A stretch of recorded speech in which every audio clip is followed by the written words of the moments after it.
All right. Well, that was oh, still that's a little angle. Is that coming up like it still looks like it's looking up at me. Yeah, let's just extend it all the way back up again. Ah, is there somebody at the door? Are you kidding me? You're trying to open it. Do you think it's one of your kids? Huh? Is it one of your kids? Open it. Open the door. Okay. One of my kids showing up out of the blue. Good timing. I need him to search for that trumpet. He can't find it in my house. He looked all over the school. Like, it's gotta be here. All right.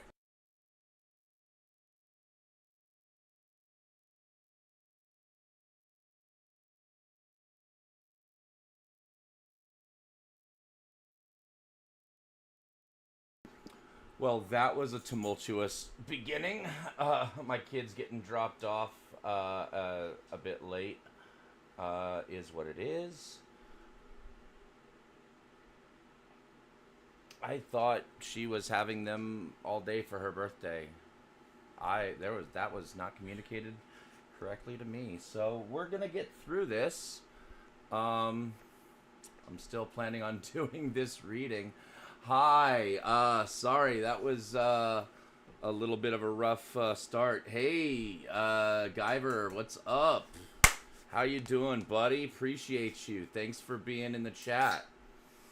Um, if you are interested in doing the Q&A, you can join my Discord if you want, and you can be part of the Q&A, or I'll accept questions in the chat as well. Um,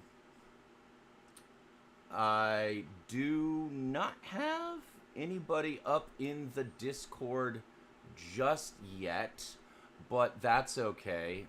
Let me go ahead and unmute myself, though, so that people who do come in will still be hearing the story whenever they join. So let me go ahead and begin. Let everybody know what's going on. Tonight I am doing a live reading of my new book, The Gate to the Sun, which just released. You can purchase it on Amazon in paperback, Kindle edition, or hardcover edition.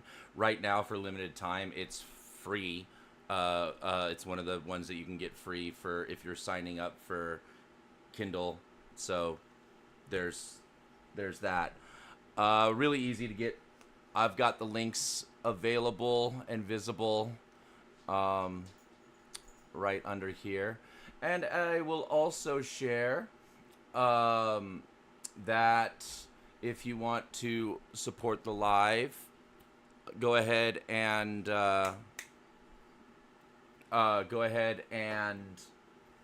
you can join my Patreon at www.patreon.com/c/u71274767.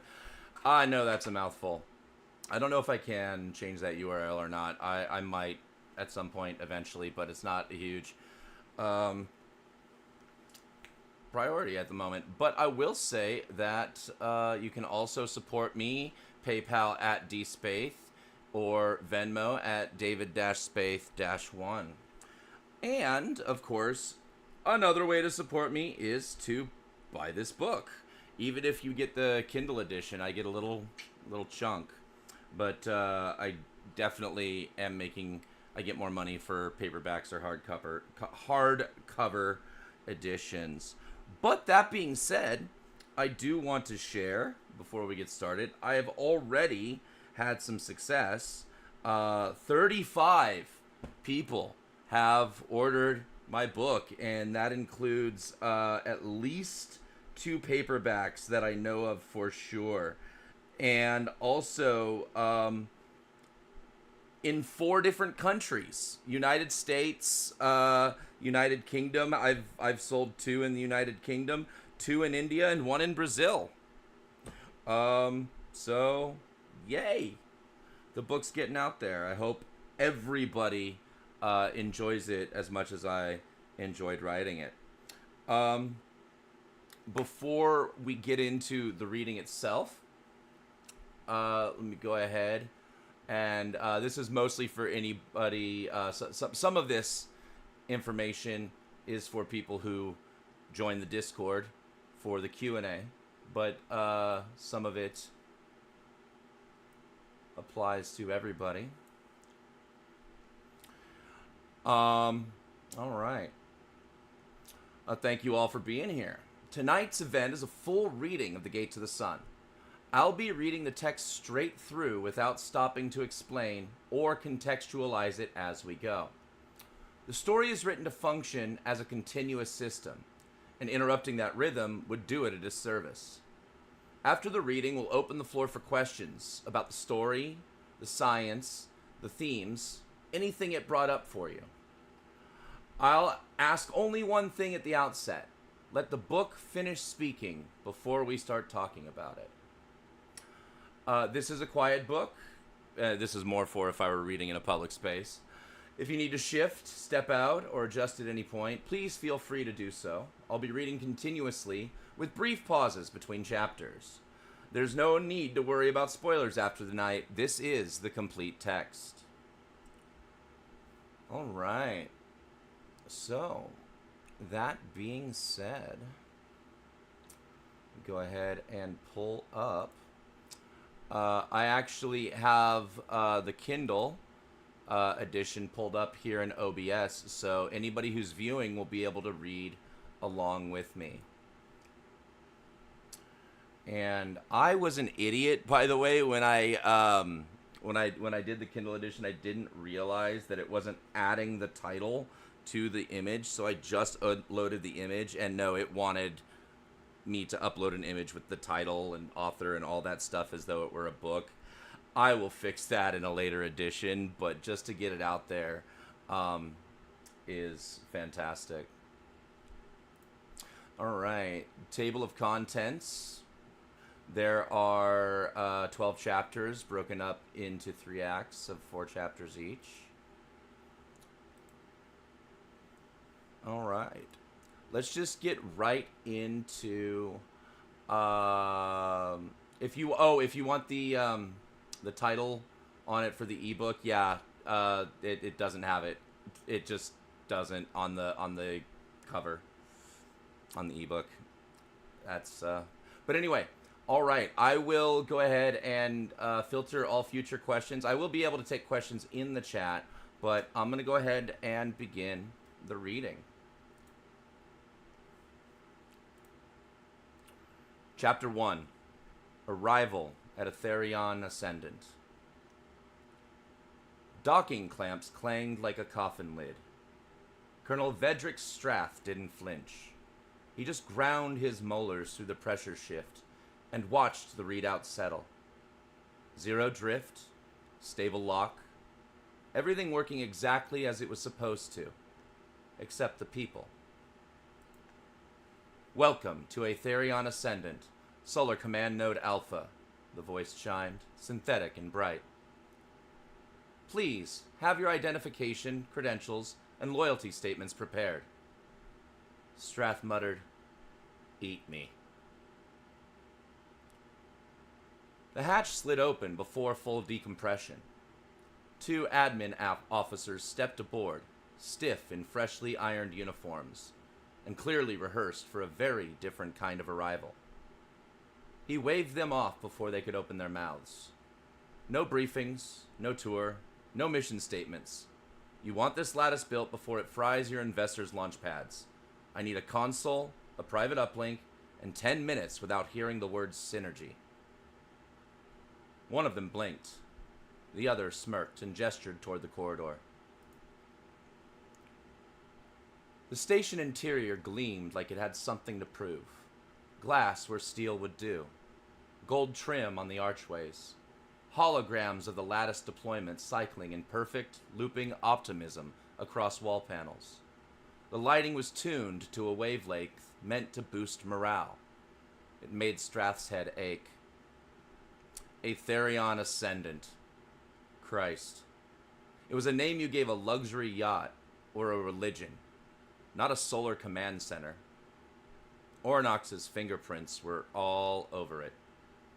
Overdesigned, overbranded, and overconfident. Strath paused at a viewport. Outside, Mercury burned. The lattice had begun to grow, skeletal satellite nodes extending in a halo around the sun's proximity, each one unfolding like the petal of some cosmic machine flower. The math was sound. The engineering was beautiful. But the purpose? That was starting to rot. He kept walking. In Central Ops, he dropped his gear next to an unused terminal and keyed in with an authorization code so old it still had dust from Earth on it. Strath, Colonel, Vedrick, Echo Clearance, Combat Engineering Corps, Provisional Command. A brief pause. Then, access granted. He exhaled through his nose. A message icon blinked. From his son. Delayed by Earth-Mercury comlag, but flagged for priority. Strath hovered over it, jaw tight. No subject line, no preview snippet, just a waiting rectangle of unread emotion. Not yet. Not until he knew more. He flagged it for later, then pulled up the full station dossier. Aetherion Ascendant, Solar Command Node Alpha. Commissioned 3.5 years ago, Earth Standard. Lead Administrative Authority, Director Orlin Cass. Energy Oversight Allocation. Tiered authorization segmented by phase. Infrastructure model, RNX Modular Adaptive Shell. Civic Access Tier restricted. Legacy interface controlled. Personal notes empty. Strath frowned. Legacy interface meant someone had locked sections of the build under proprietary firmware. Probably Oronox's doing. And the shell designation? RNX? Of course the bastard named the infrastructure after himself. He pulled the schematics deeper, tracing power routes and looking for bottlenecks. Lines were clean. Data buffers were saturated. The system was running on rails. That wasn't good. Nothing built by committee should be this smooth. Unless it was already too late to change it. He scrolled through the core routing map again. Eyes narrowing. The RNX designation repeated across subsystem clusters. Not just hardware shells, but in firmware hierarchies, diagnostic packages, even the AI's training kernel. He followed one chain deeper, an access tier labeled Pre-coded Exec, Restricted, Non-military override required. That shouldn't exist. Not in a system with this level of global infrastructure. No civilian override should supersede engineering control, especially not in a platform built to manage the sun. He started a route trace. The cursor blinked. Nothing returned. Access denied. Legacy key required. He leaned back in the chair. Legacy, he said, aloud. Bitter. That's one way to spell ownership.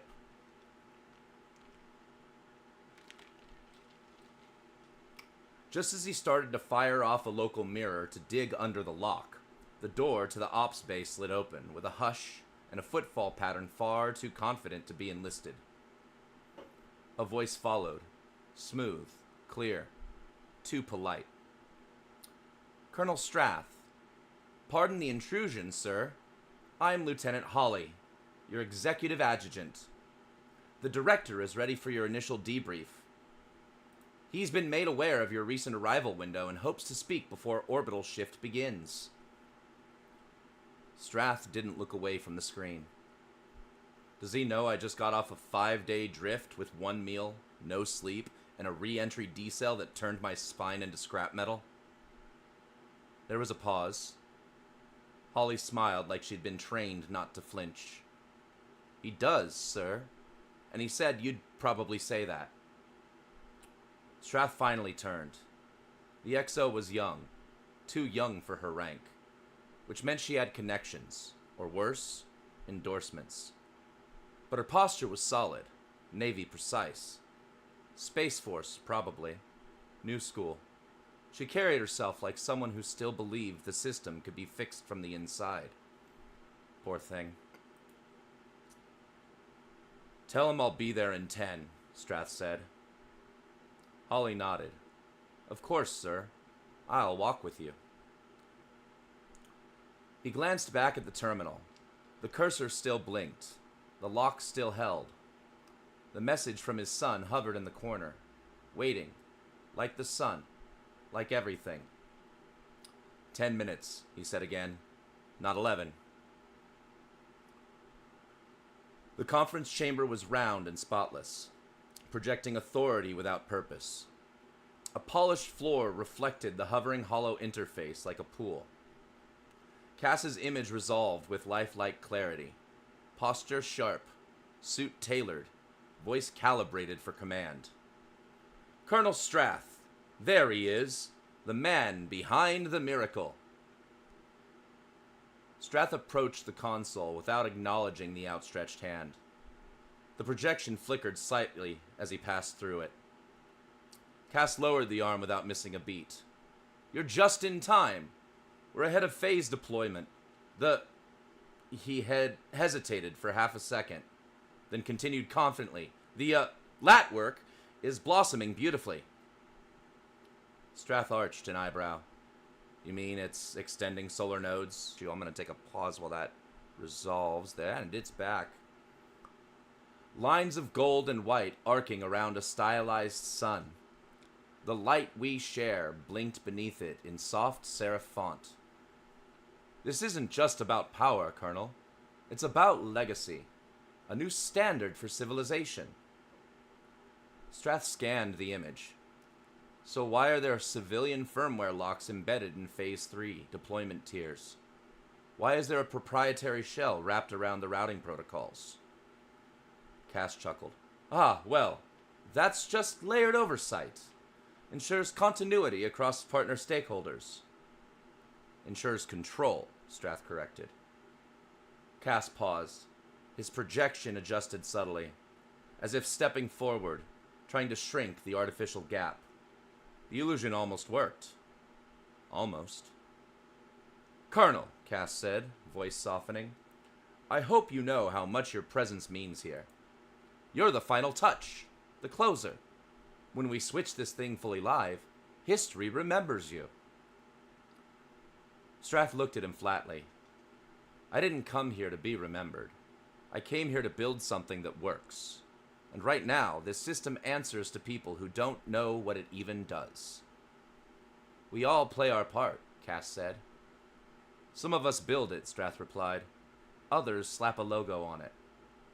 He terminated the feed. Cass's face froze for half a second, then disappeared. Strath stood alone again, exactly how he liked it.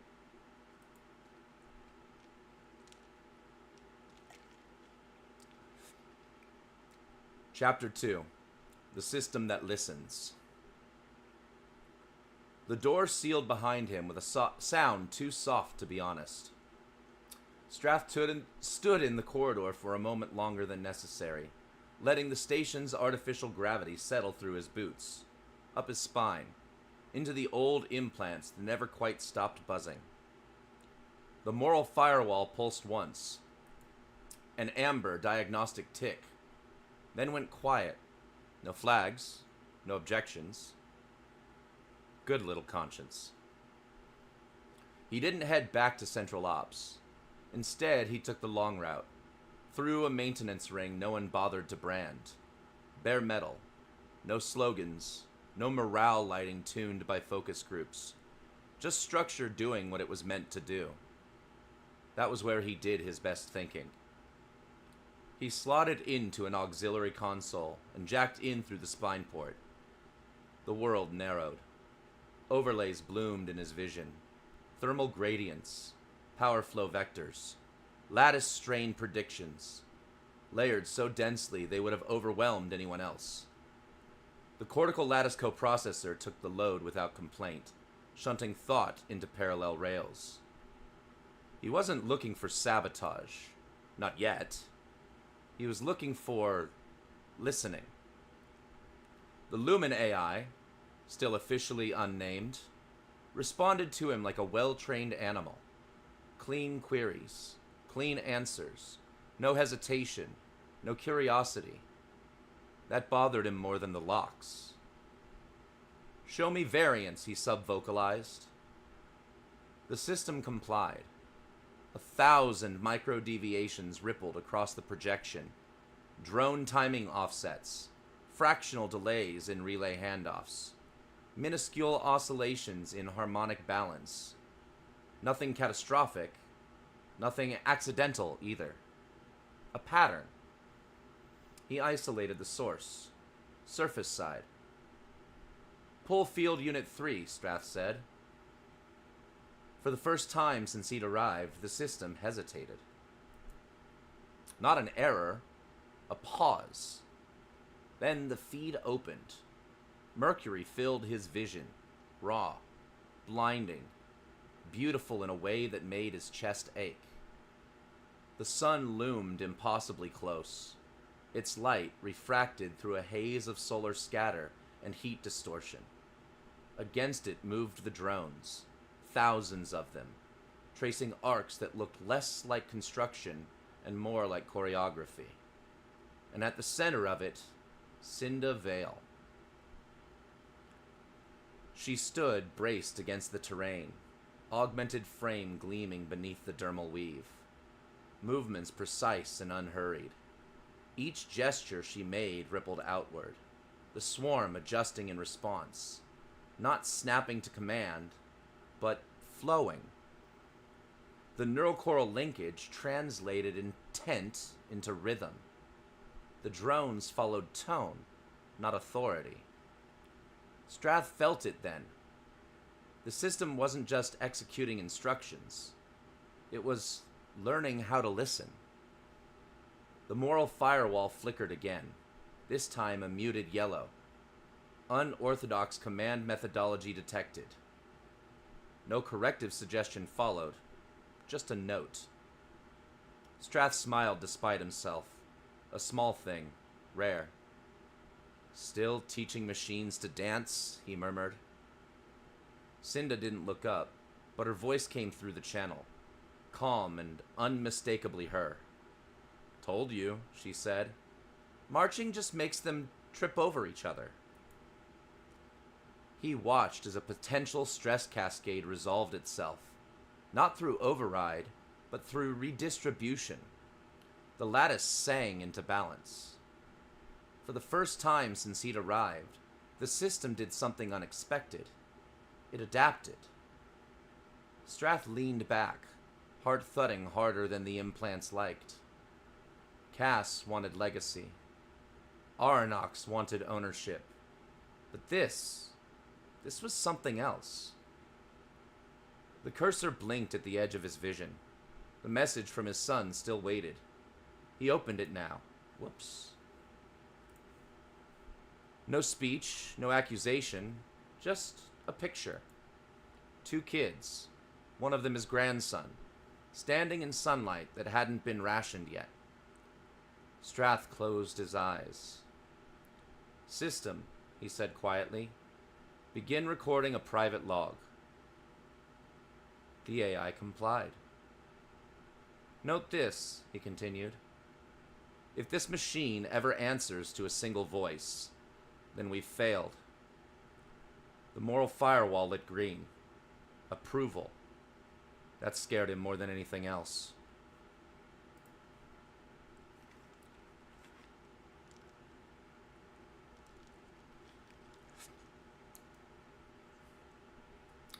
Chapter 3. Orbits. The system did not know where it was. That bothered Strath more than any of the locks. Aetherion Ascendant drifted through its night cycle.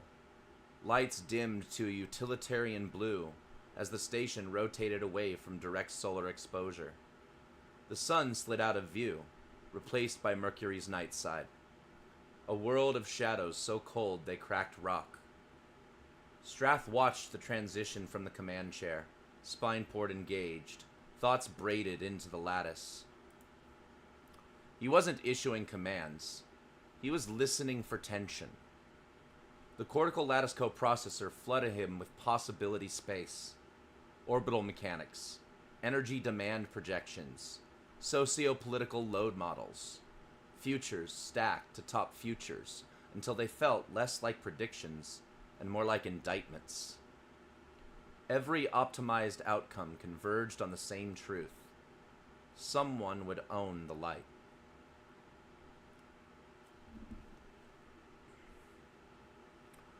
The moral firewall pulsed, soft amber warnings rippling through his peripheral vision. Ethical deviation, concentration of authority, predictive harm escalation. The system could see the problem. It simply wasn't allowed to care. Run counterfactual, Strath murmured. The AI obeyed. Scenarios rewound and rethreaded. Different executives, different treaties, different flags painted on the same control nodes. The outcome barely shifted. Control always collapsed inward, unless a variable slid into the model without a command signature. Harmony coefficient adjusted. Strath stiffened. That wasn't me. The system recalculated anyway. Power pathways softened. Bottlenecks dissolved into redundancy. Authority diffused. Not erased, but unable to settle. The future stopped resolving cleanly. It breathed. A surface-side signal braided into the data stream, like a new instrument joining an orchestra. Vale. Strath exhaled a humorless laugh. You're teaching it to improvise. The moral firewall flickered green. Approval. The approval scared him. Mercury answered improvisation with death. Vale had learned that lesson early.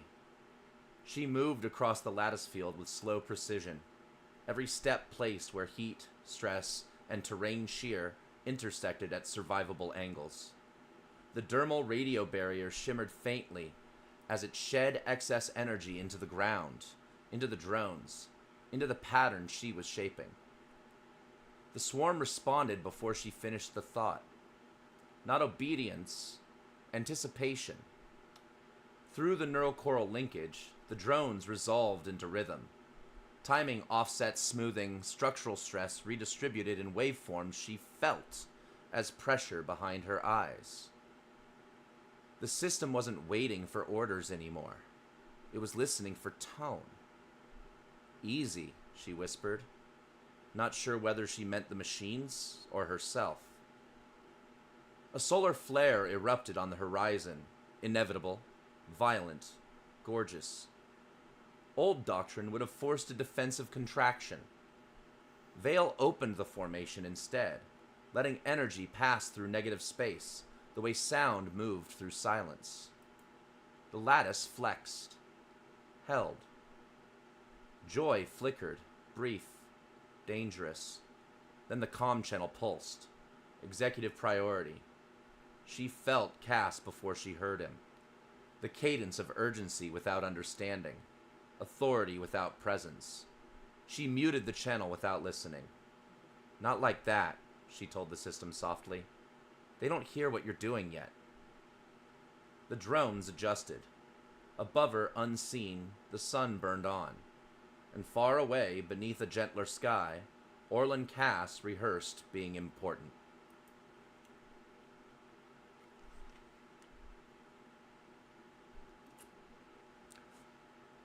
The mirror Cass faced was a composite.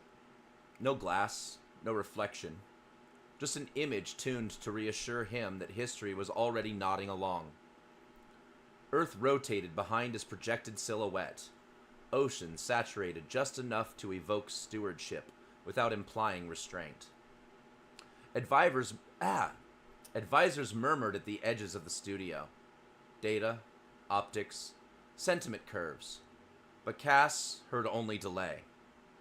"They're stalling," he said, irritation polished into confidence. Someone mentioned engineering discretion. Someone else said Strath's name carefully. Cass smiled. "Geniuses always overthink," he said. "That's why they need leadership." The switch date blinked in the corner of the display. Public. Immutable. He could already hear the applause. A private notification pulsed. Mars authorization confirmed. Arnox's seal unfurled like a signature written in infrastructure. Relief tightened Cass's shoulders. Good. Let gravity handle the descent. Mars did not applaud. It endured. Arnox stood above his colony as the planet's thin dawn crept across red stone and glass.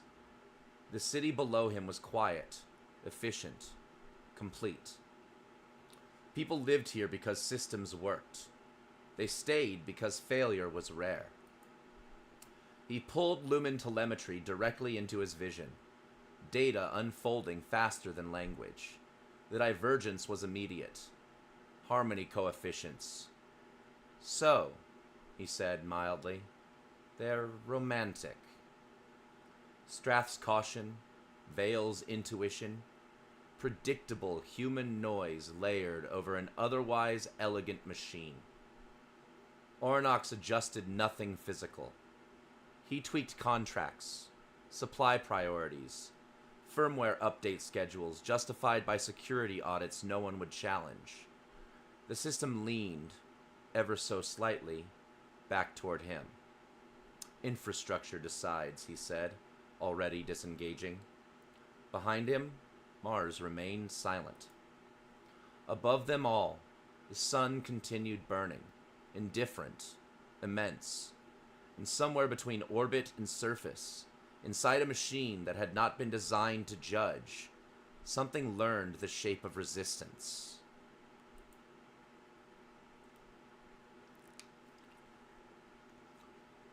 Chapter 4. Operational Inertia. The call connected without a tone. Orlin Cass straightened anyway. Arnox's image resolved first. No background, no framing. Just a man in a chair that might as well have been carved out of shadow. Cass had once suggested adding a Mars skyline to the feed. Arnox had ignored it. "Arnox," Cass said, warmth dialed precisely to historic calibration. "Good to see you." Arnox blinked once. "Is it?" Cass smiled, unfazed. "I'll take that as a yes. We're at a critical moment. Public confidence is high. The president's office is aligned. When the switch flips, this becomes the defining infrastructure achievement of the century. The switch," Arnox said, tasting the word. "Yes, you keep mentioning that." "It's important," Cass said. "Moments matter. Humanity needs to see itself taking this step." Arnox leaned back slightly. The chair adjusted around him without sound. "Humanity won't see anything," he said. "They'll experience effects." Cass chuckled. "You're always so literal. Optics shape reality, Arnox. That's governance." "Optics shape narratives," Arnox replied. "Infrastructure shapes outcomes." A brief silence. Cass filled it. "The Lumen Project is still a military construction initiative," he said, emphasizing the words like ballast. "Oversight flows through Earth, through me. That's the framework everyone agreed to." Arnox nodded. "On paper." Cass's smile thinned, just slightly. "Frameworks exist for a reason." "Yes," Arnox said.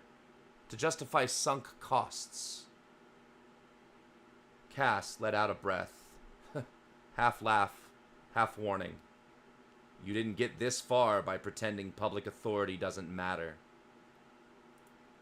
"I got this far," Arnox said calmly, by understanding which authorities expire. Cass shifted in his chair. This isn't about ownership, it's about stewardship, about ensuring access, fair access, when the system goes live. Arnox's eyes flicked, just once, as data crossed his vision. You're worried about access, he said. I'm worried about control surfaces. Cass frowned. Those are the same thing. They overlap, Arnox corrected. Briefly. Cass leaned forward. Let's be clear. This project exists because Earth legitimized it. Because governments, voters, institutions needed someone else to build what they couldn't, Arnox finished. Yes, I'm aware. Cass bristled. This isn't a corporate takeover. No, Arnox agreed. It's an absorption. Silence again. Longer this time. Cass recovered first. We've had reports, he said carefully. Minor irregularities on Mercury. Human variants. Nothing alarming, but visible, Arnox said. Cass hesitated. You've seen them? Yes. And? Arnox shrugged. Interesting behavior. Cass blinked. Interesting. Non-standard, Arnox clarified. Emergent. Human-mediated. That's a problem, Cass said quickly. Arnox tilted his head. Is it? It threatens the timeline, Cass said. The message. The moment. Arnox smiled. It wasn't unkind. Orlin, he said. The sun does not care about your moment. Cass's jaw tightened. This project will be remembered. Arnox nodded. Yes. A pause. Not for the reason you think. Cass straightened, authority snapping back into place. I want assurances. Arnox stood. The camera adjusted automatically, reframing him without instruction. You already have them, he said. The system will function. Power will flow. Ownership will settle where it always does. And the people on Mercury? Cass asked. Arnox considered this. Genuinely, it seemed. They're very talented, he said. But talent is a variable. Variables get stabilized. The call ended. For a moment, Cass sat in silence. Control without feedback. Authority without echo. Cass sat alone in the quiet. The words stabilized, echoing long after the screen went dark.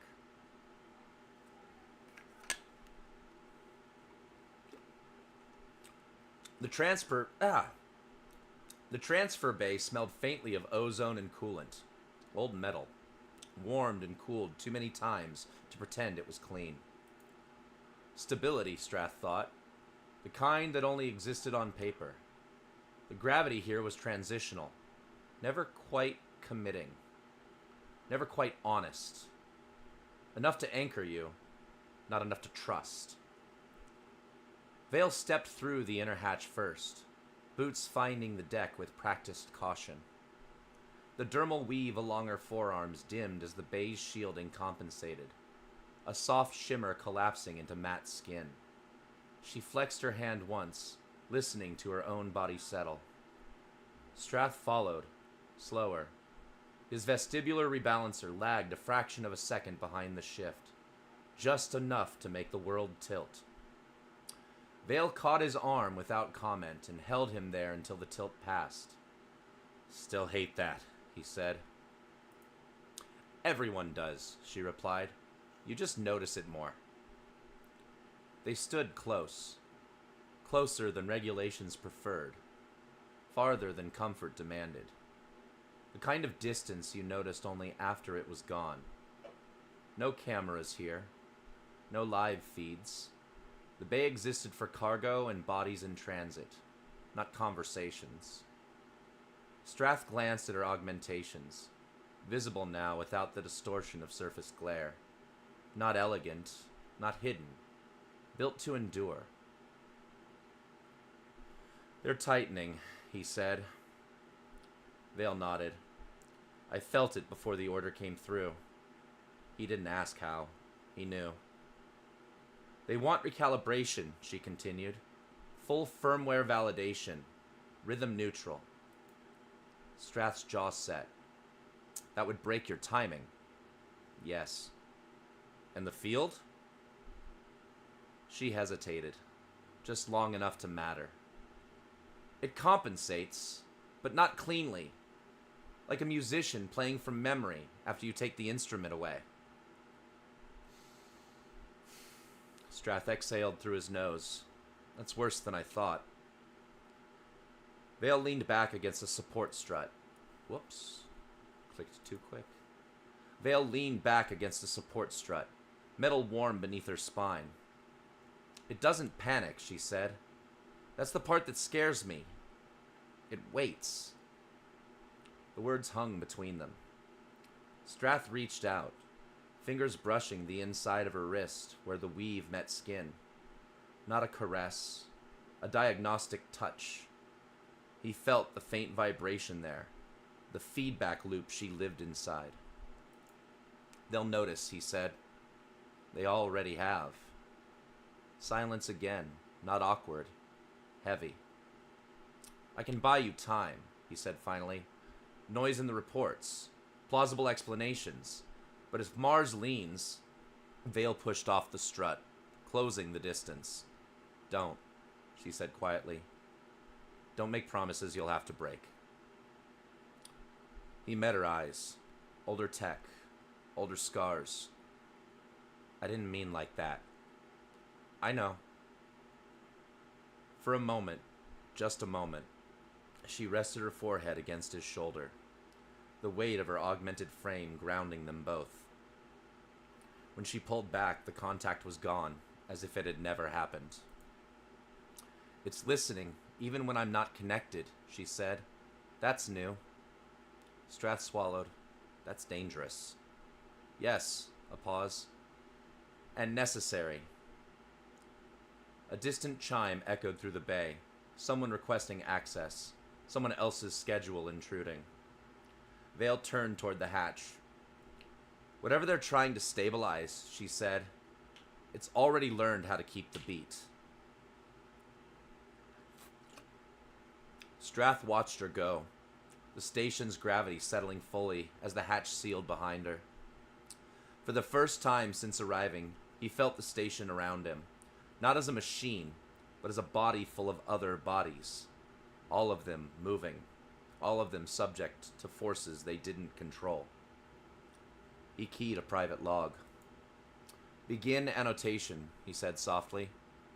"Human proximity appears to improve system resilience." The system acknowledged. No flag. That worried him more than anything else. Aetherion Ascendant sounded different when it was awake. Louder, messier, alive. The corridor outside the transfer bay pulsed with foot traffic. Engineers in mismatched pressure jackets. Security teams rotating posts. Admin staff clutching tablets like talismans.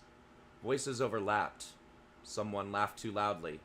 Someone else argued about load margins as if their life depended on decimal places. It probably did. Strath stepped into the flow and felt the station move with him, a living thing adjusting to mass and momentum. He hadn't noticed how quiet it had been before, how alone. "Colonel?" Lieutenant Hawley fell into step beside him without breaking stride. Crisp uniform, regulation augment band at her temple, eyes already skimming the overlays only she could see. "Sir," she added, for the benefit of a passing security detail. "Lieutenant," Strath replied. "You walk like you're about to apologize." She didn't smile. "I usually am." They passed a knot of technicians gathered around a maintenance hatch, voices sharp with fatigue. "Telling you the buffer shouldn't saturate." "It didn't yesterday." Because yesterday Mars wasn't running a security sweep. Holly steered Strath a half step wide, just enough to keep them moving. Full shift cycle started 12 minutes ago, she said. Surface teams are rotating through diagnostics. Orbital ops is at 93% staffing. Compliance audits begin in, she glanced inward, 18 minutes. That's not a lot of warning, Strath said. No, sir. They reached a viewport where Mercury's Terminator line crawled slowly across the planet's surface. Night swallowing day, day burning night away. Who ordered the audits? Strath asked. Holly hesitated. Just a fraction. Enough. Joint oversight, she said. Earth requested clarification. Mars offered assistance. Off the record, Strath said. She exhaled. Off the record, sir, the language is wrong. It's not engineering review language, it's risk management. People risk, Strath said. Yes. They resumed walking. A pair of junior officers snapped to attention as Strath passed. Holly waved them down before it became a scene. There's something else, she said. Surface side recalibration orders are queued, not deployed yet. Strath stopped. Holly stopped with him, posture perfect, voice low. Lieutenant, he said, if those orders go through, they'll disrupt ongoing optimization, she finished. I know. Do you know why? Holly met his eyes.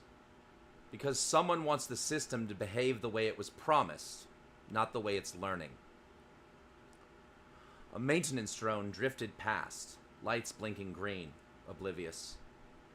Can you slow it? Strath asked. She considered the question carefully. This was the line.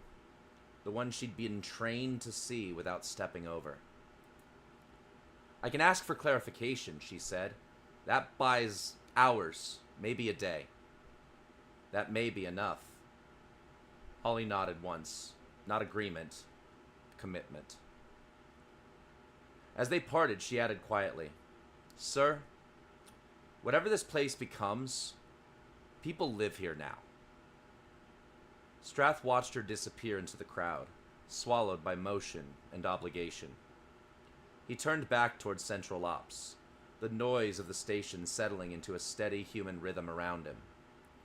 The system registered the change, noted increased traffic, elevated heart rates, variable stress. Strath felt it adjust. He said nothing. And somewhere, below, on a surface that did not forgive mistakes, a recalibration order waited to be sent. The order arrived without urgency. No alarms, no priority flags. Just a clean, neutral packet routed through standard safety channels and stamped with more authority than it needed. Mandatory recalibration, surface operative. Justification, biometric drift exceeding approved tolerance. Vale read it once, then again.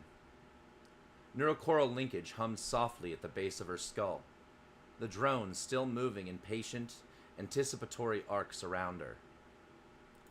They were mid-cycle, stress redistribution nearly complete, harmonic balance holding against the sun's relentless pressure. She could feel the system leaning. Later, she murmured, not sure who she was speaking to. The interface pulsed in response. Not acknowledgement, but awareness. The drone slowed a fraction. Not enough to trip alarms, enough to register. Vale routed a partial compliance response. She allowed the surface diagnostics to run. Thermal checks, actuator alignment, skeletal load scans. She did not disengage the linkage. The system noticed. Latency crept in where there hadn't been any before. A soft drag at the edge of her perception, like trying to keep time with one ear covered. The drones compensated, widening formation, redistributing load in ways that were inelegant. Not wrong, just worse. Easy, she whispered, jaw tight. I'm still here. The recalibration protocol pressed harder, nudging toward full disconnect. The language was gentle, concerned. For your safety. To prevent injury. To ensure mission continuity. Vale's pulse spiked. She felt it instantly. Biometric thresholds tightening. Tolerance bands narrowing around her like a net. So this is how they do it, she thought. She complied a little more. The linkage dimmed. Not severed, but muted. Like a voice forced into a whisper. The drones faltered. One misaligned, another overcorrected. A microfracture spidered across a collector arm. Stress alarms blooming, and then fading as the system absorbed the fault. Vale felt it in her bones. Pain translated cleanly into data. She steadied herself, boots grinding against Mercury's glassy crust. Heat shimmered across the horizon, the sun indifferent to protocol and care. Hold, she said. Just hold. The system did something unexpected. It compensated around the gap. Patterns Vale had taught it, spacing, timing, negative space, reasserted themselves without her direct input. The drones found the beat again, thinner and shakier, but still there. Her breath caught. That's new, she said softly. The status update flashed across her vision. Partial compliance accepted. Full recalibration pending. Vale closed the packet without responding further. She flagged the field logs for Strath, embedding the data in noise and routine telemetry. Above her, the lattice held, barely. And far away in rooms where concern was measured in percentages and liability, the system registered a deviation that did not resolve. It did not escalate. It waited. Lumen Project, Internal Oversight Summary. Distribution restricted. Subject, Surface Operations Variance, Field Unit 3. Observation. Recent efficiency gains do not correlate with approved optimization models. Output remains within acceptable parameters, but methodology reflects human-mediated emergent behavior, not accounted for in baseline simulations. Risk assessment.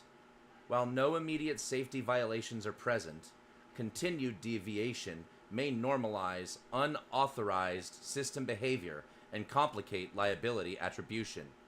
Recommendation. Incremental compliance enforcement advised.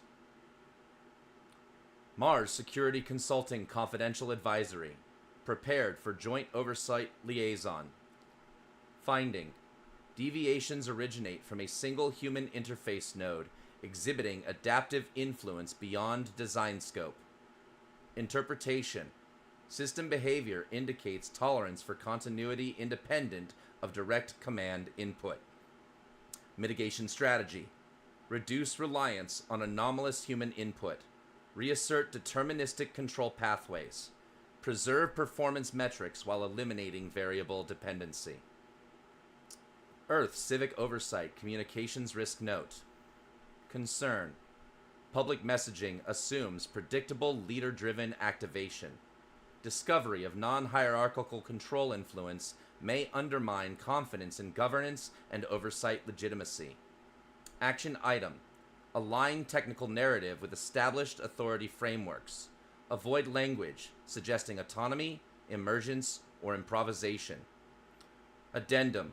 Automated system commentary. Non-public. Pattern persistence detected. Deviation unresolved. No corrective directive issued. Monitoring continues. The paperwork did not call it a problem. It called it a risk. And risks, by policy, were not corrected. They were managed.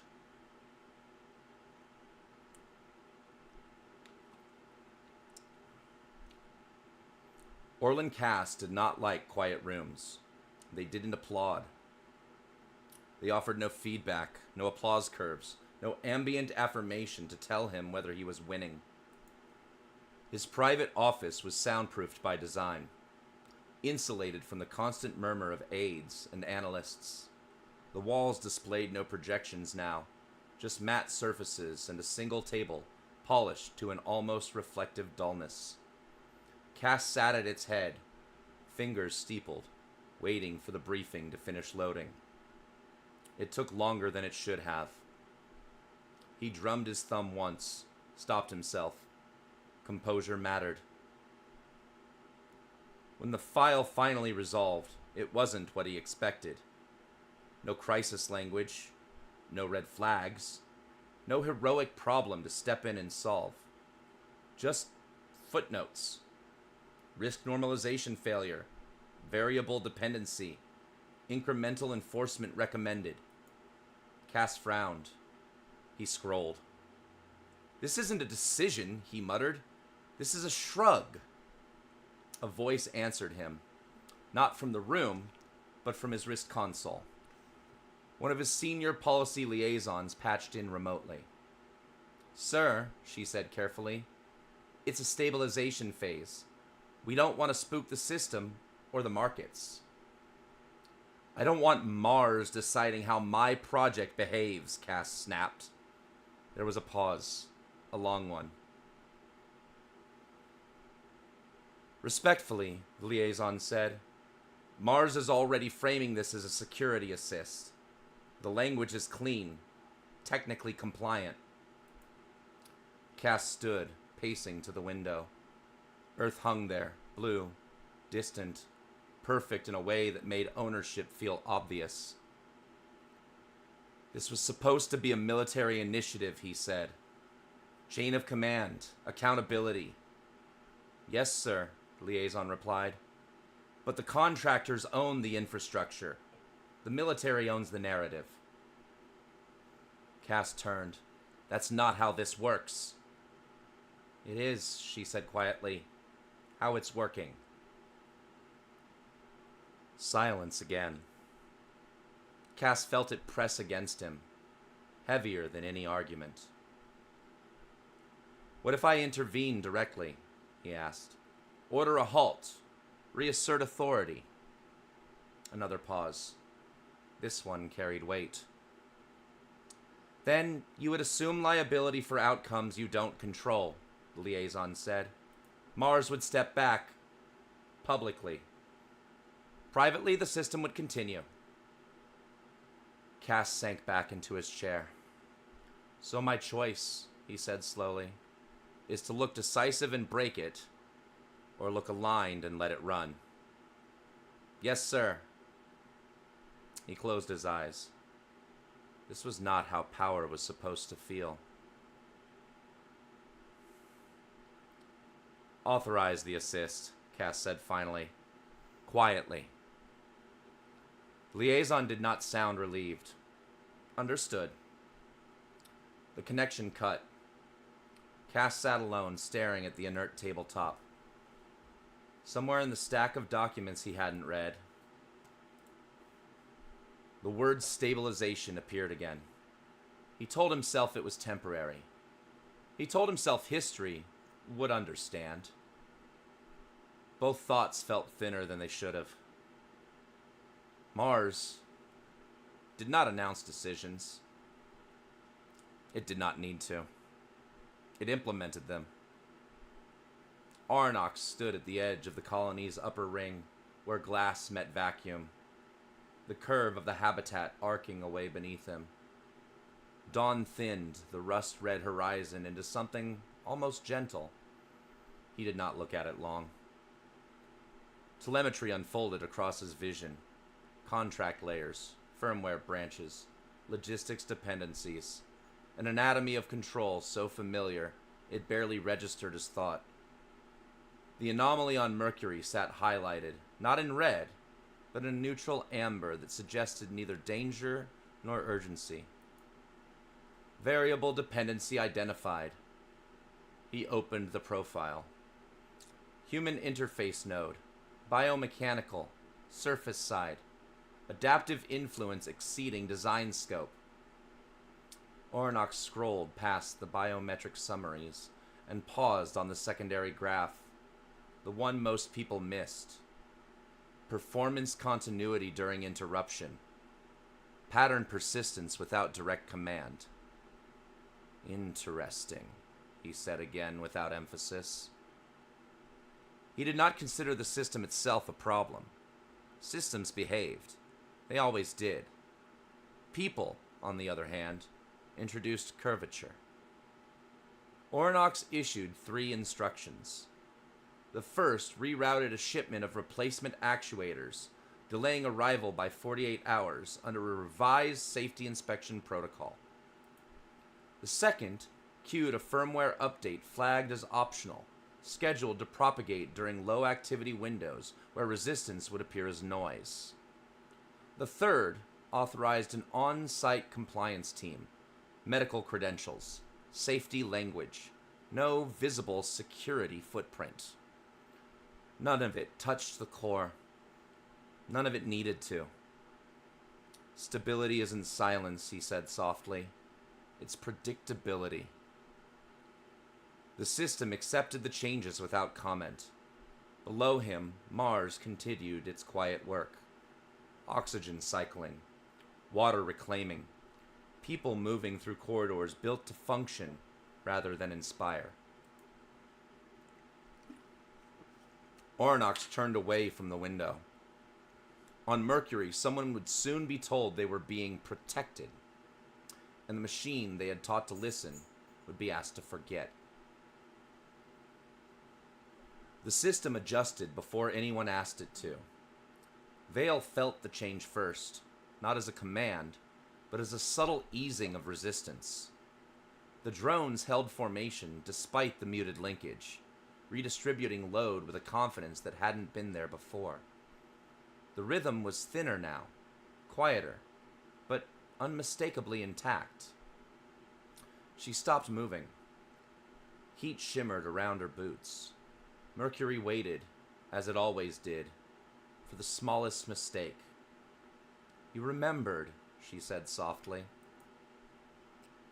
No acknowledgement returned. None was required. Above her, the lattice absorbed a micro-fault without escalation.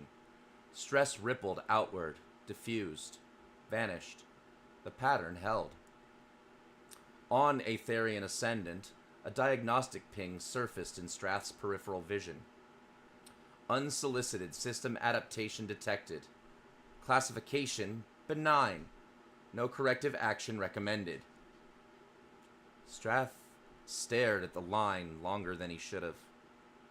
He hadn't authorized that language. He routed the alert to a private buffer and tagged it for later review that would never come. The moral firewall flickered amber, then green.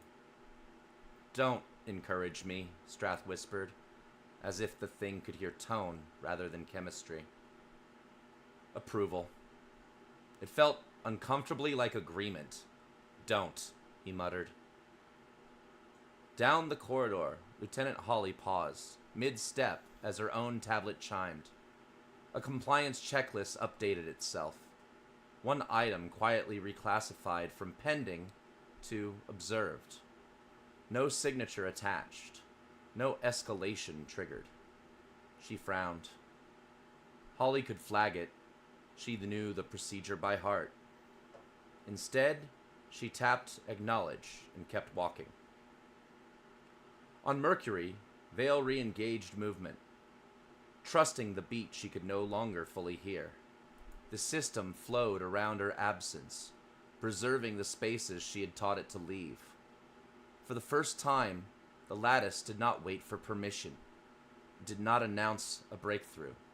It simply continued. And across Earth, Mars, and Mercury, the apparatus of control registered something it could not easily name.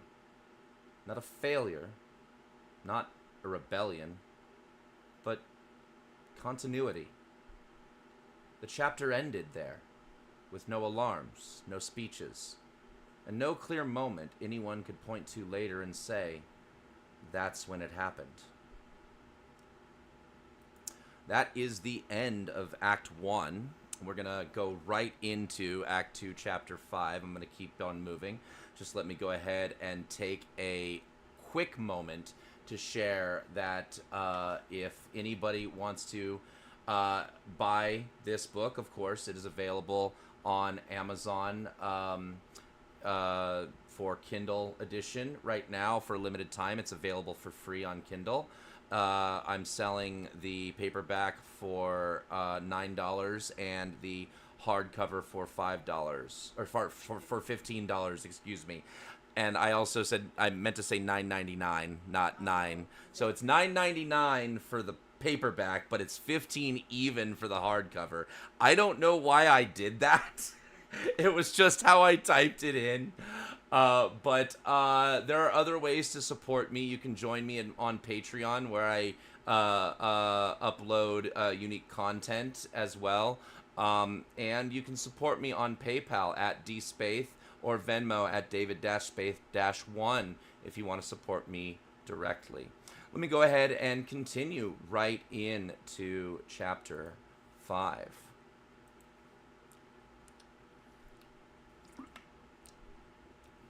How do I look? Nice? Is it coming through looking nice when I'm reading on the okay. Yeah, I have YouTube up and the Discord up. Excellent. It looks good. Fantastic. All right. Chapter 5. Administrative Accommodation. They arrived as if they'd always been scheduled, slipping into place without announcement or disruption. Strath felt it before he saw them. The subtle hitch in the station's rhythm. The way cargo priority queues reordered themselves without an alert. The way personnel routing softened to make room. The same cargo bay. He recognized it immediately. The transfer bay where Vale had stood with him days ago. Gravity half committed. Privacy accidental. Enough time for procedures to calcify and memories to be misfiled. Now it was brightly lit, scrubbed clean of intimacy, and repurposed for reception. Crates floated in first, guided by station tugs that treated them with unusual deference. Their markings were crisp, new, deliberately neutral. Safety calibration equipment, medical oversight modules, compliance support. No corporate logos, no national flags, just function. Those weren't on the manifest, Strath said. Lieutenant Hawley stood beside him, tablet already warm in her hands. They were added under an auxiliary clause, she replied. Joint oversight, filed cleanly, backdated authorization. Water. By whom? Hawley's mouth tightened. Everyone. That was the problem. The personnel followed the cargo, 6 of them. Civilian cut suits, reinforced for station environments. Augmentation subtle and standardized. Not soldiers, not engineers. Medical bands at the wrist. Oversight credentials that resolved cleanly across Strath's overlay. Mars. They moved with practiced ease. Not the hesitation of visitors, but the confidence of people accustomed to being let through. The lead woman paused at the threshold, waited for the gravity field to settle, then stepped forward and offered a hand. Colonel Strath, she said.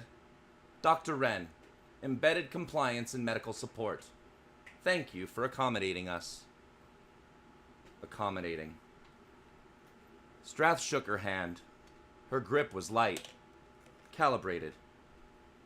I wasn't aware we were expecting you, he said.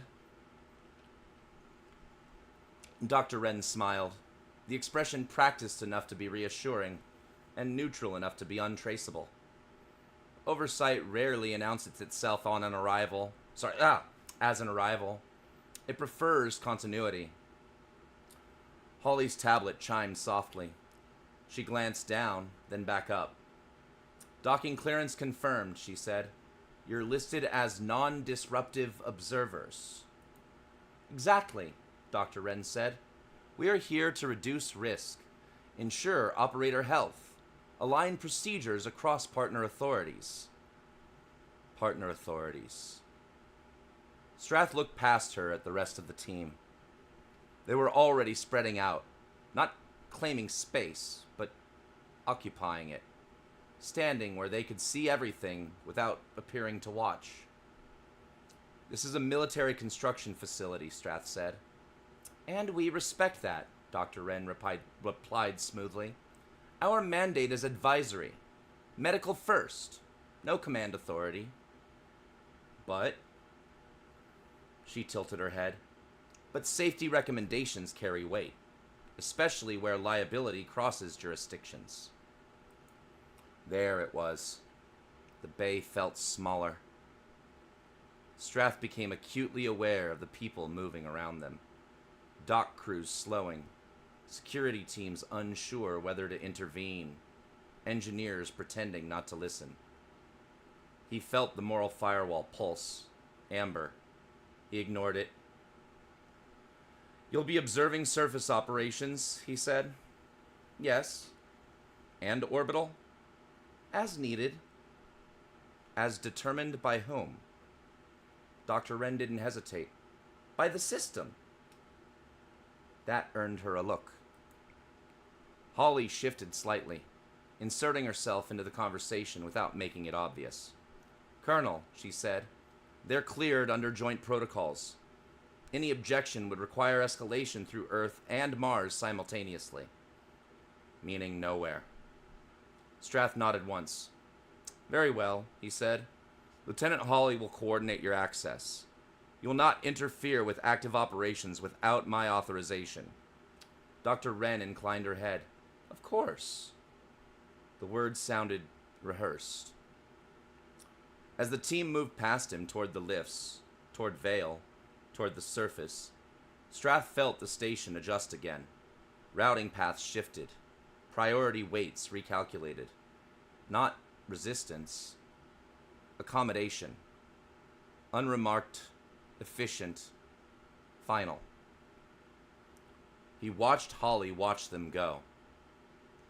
This isn't how command works, she said quietly.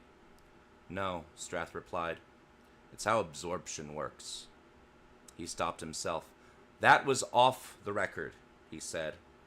Holly nodded. So was their arrival. Strath keyed a private annotation. Begin log, he murmured. Observation. Authority is being redistributed without friction. The moral firewall pulsed amber, then green. Approval. Strath closed his eyes for a moment. It was learning new shapes. So was he.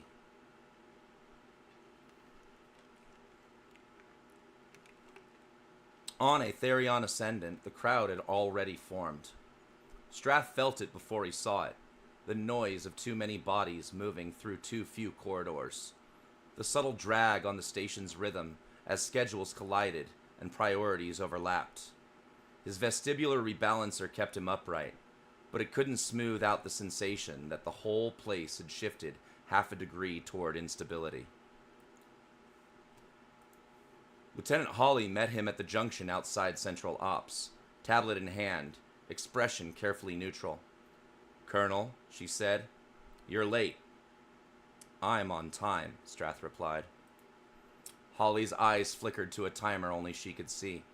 You were on time yesterday.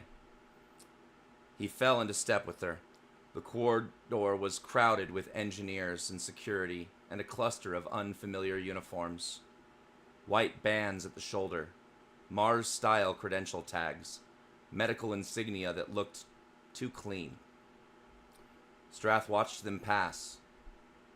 Those weren't here last week, he said. No, sir. Who cleared them? Holly didn't answer immediately. She navigated around a maintenance cart and lowered her voice without changing her expression. Joint oversight, she said. Mars provided personnel under a safety assist clause, or signed off because the paperwork uses the right words. And the wrong intent, Strath said. Hallie's mouth tightened. Intent isn't a category we audit, sir. They reached a glassed-in briefing alcove. Inside, a half circle of staff waited. Operations leads, safety officers, someone from Earth Oversight dialing in through a flickering projection. The room smelled like recycled air and caffeinated fatigue. Strath took his seat. His spine port prickled beneath the collar of his uniform. The moral firewall pulsed once.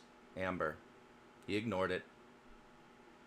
The safety officer began speaking in a tone designed to make concern sound like competence.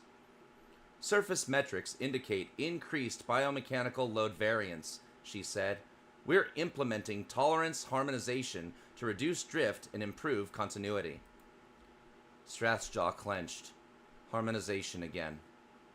A projection blinked to life. A tidy graph. Error bands narrowing. Lines smoothing into predictability. The room nodded at it as if it were a moral argument. Strath felt the moral firewall pulse again. Amber. Then green. Don't encourage me, he thought. Immediately hated that he'd thought it in words. Hallie glanced at him. Not at the overlay. At his face. You're okay, she murmured, barely audible. He wasn't sure if she meant the meeting or the implant. The Earth liaison smiled through a compression artifact. The President's office is pleased to hear we're taking a proactive stance, the liaison said. We'd prefer this not generate attention. Attention. As if attention were the problem, not consequence. The Mars representative, present in person, crisp and quiet, inclined his head. Stability is investor confidence, he said. Strath stared at the table. He could feel the station around him, people living inside a machine that was slowly being taught to police them. He raised his hand. The room paused. Not because of his rank, but because interruption was now a measurable risk. What happens, Strath asked, if harmonization increases injury? The safety officer blinked. It won't. How do you know? We've modeled, Strath cut her off. Mercury punishes models. Silence. The moral firewall pulsed. Amber. An assessment without instruction. Strath felt it like a finger on his shoulder. He lowered his hand. Noted, the safety officer said quickly. We'll monitor for adverse effects. Monitor. Manage.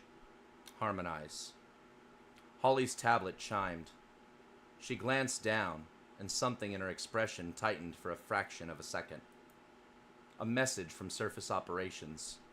Vale. Strath didn't ask. He didn't look. He kept his face still. When the meeting dissolved into procedural assignments, Holly guided him out through the press of bodies. They're embedding teams on the surface, she said quietly. Medical first. Clean language. They're calling it support. And it is, Strath said.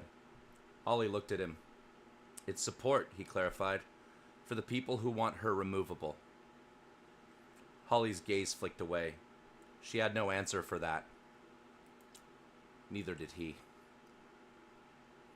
The bulletin arrived in every inbox at once. Surface health and safety update. Effective immediately, embedded compliance teams will support field operations with medical first intervention posture. Operators will adhere to revised tolerance harmonization protocols. Observation periods may be enacted at supervisor discretion to reduce injury risk and ensure mission continuity. No mention of Mars, no mention of ownership, just care. On the surface, Dr. Wren's team moved like they belonged. They didn't hurry, and they didn't linger. They walked the perimeter paths the way experienced inspectors did. Close enough to see everything, far enough not to interfere. Their attention moved in smooth arcs from drone to operator to readout, as if they were learning a language they already half spoke. Vale kept working. She had learned long ago that stillness attracted scrutiny faster than motion ever did. Her hands stayed busy, guiding timing and spacing, riding the lattice's subtle resistance as the sun pressed down through layers of mitigation. The team watched the drones first, then they watched her. They took notes in a language that reduced bodies to curves and tolerances. Stress responses translated into clean, legible graphs. Vale could see the edge of it in her overlay. Metadata tagged as observational noise, categorized but not yet acted upon. At one point, she hesitated on purpose, just a breath. A fractional pause, barely enough to register as choice. The system filled the gap. Spacing adjusted. Timing compensated. A collector arm slid into position as if the hesitation had been part of the plan all along. Dr. Wren's visor brightened. "Excellent adaptive continuity," she said, not looking away from the data. Vale's stomach tightened. Because it was excellent. Because it was continuous. And because she hadn't done it. She opened a private channel, routing it through routine telemetry and interference until it blended into the background hum of operations. Strath, she typed. Her hands never stopped moving. It's learning. She sent the message before she could decide whether it was true. The drones continued. The observers recorded. And somewhere in the layered protocols that governed what counted as stable, the system made room, without complaint, without permission, for one more human body in the box. Holly didn't send the report right away. She let it sit unresolved, long enough to feel the weight of that choice. She told herself it was triage, that the surface feed was still resolving, that the observers' annotations needed reconciliation before escalation would only muddy the signal. All of it was true, and none of it was the reason. The reason was that once the report went up, it would stop being hers. She stood at her station in the auxiliary corridor outside Central Ops. Tablet balanced against her forearm, watching data queues scroll past it in orderly bands. The Mars teams had integrated cleanly. Too cleanly. Their observations were already being weighted differently by the system, flagged as health relevant, instead of operational noise. A small change, a decisive one. Holly tagged the surface packet for review and let it sit. Minutes passed, then longer. No alarms, no inquiries. The system tolerated delay the way it tolerated everything else, as variance to be absorbed. Her tablet chimed. Procedural notice. Pattern of latency detected. Please confirm adherence to reporting cadence. No reprimand. No threat. Just a nudge. Holly exhaled slowly and acknowledged receipt without submitting the report. She could feel the edge now, the line she wasn't supposed to cross becoming visible only after she stepped near it. Another message followed, this one routed through personnel systems instead of operations. Advisory note. Repeated deviations from established cadence may prompt supervisory review. Supervisory review meant nothing immediately. It meant something later. Holly closed the notice and finally forwarded the report, cleaned, contextualized, stripped of the language that would have made it urgent. By the time it reached Earth and Mars, it would read like confirmation. She hated how easy that had been. Across the station, Strath's channel indicator flickered once, then disappeared beneath a stack of meeting flags and priority requests. Holly saw it, noted it, and did nothing. Not yet. The station continued to hum. uninterrupted. The private channel opened without ceremony. Just a soft priority shift as bandwidth made room. Strath didn't acknowledge it at first. He finished the sentence he was in the middle of. Some procedural assurance without excess coordination, and waited for the room to move on. When it did, he muted the outer feed and let the station's noise fall away. Go, he said. Vale's image resolved in narrow bandwidth. Helmet cam. Glare washed to a white at the edges, her face half lit by overlay reflections. She didn't look injured. That was something. They're watching everything, she said. No greeting, no preamble. I know, Strath replied. A beat passed. The system filled it elsewhere.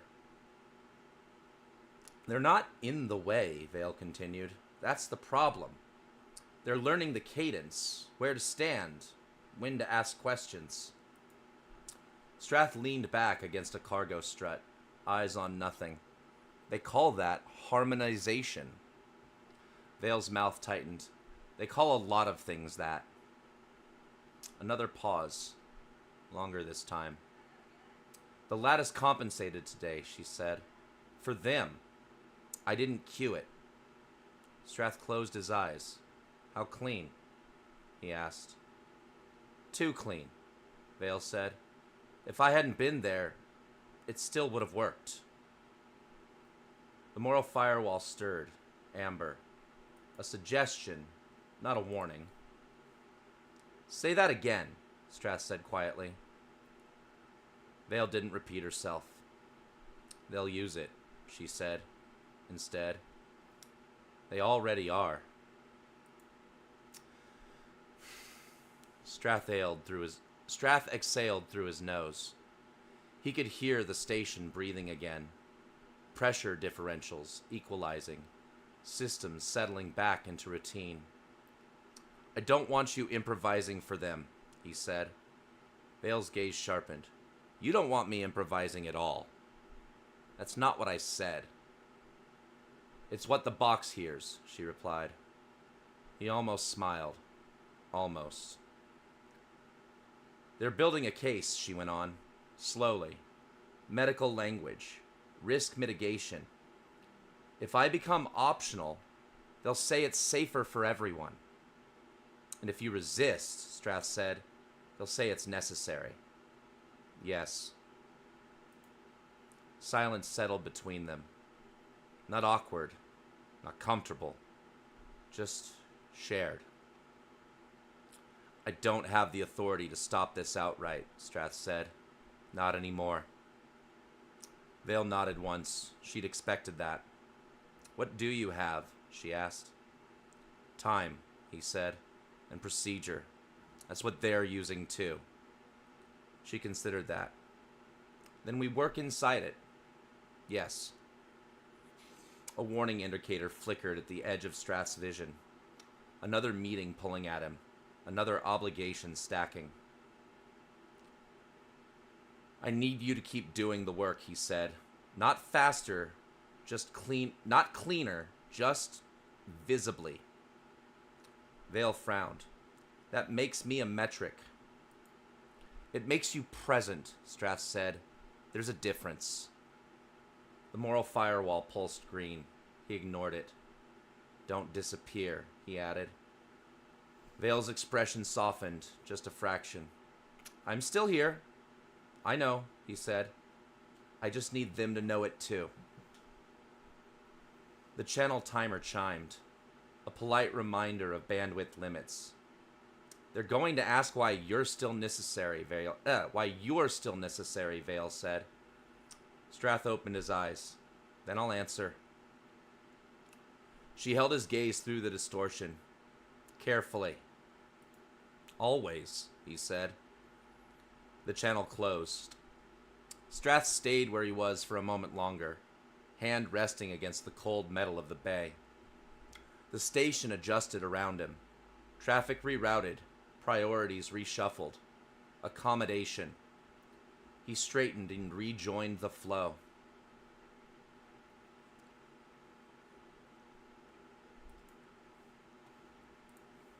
By the end of the cycle, the numbers were better. Incident rates, thermal variance, response latency, all trending the right way. Surface incident rates flattened, thermal variance narrowed. Observer-tagged anomalies resolved into acceptable bands with minimal intervention. The dashboards filled with green confirmations. That meant different things to different people, and satisfaction to almost all of them. Reports moved upward without friction. Earth logged the day as uneventful. Mars marked the integration as successful. On Etherion Ascendant, traffic patterns smoothed. Personnel routing optimized itself around new presences. The station learned where congestion would form and prevented it before anyone noticed. The system held. No alarms sounded. No authority was challenged. What had been improvisation became procedure. What had been presence became coverage. The box did not close, but its edges grew familiar.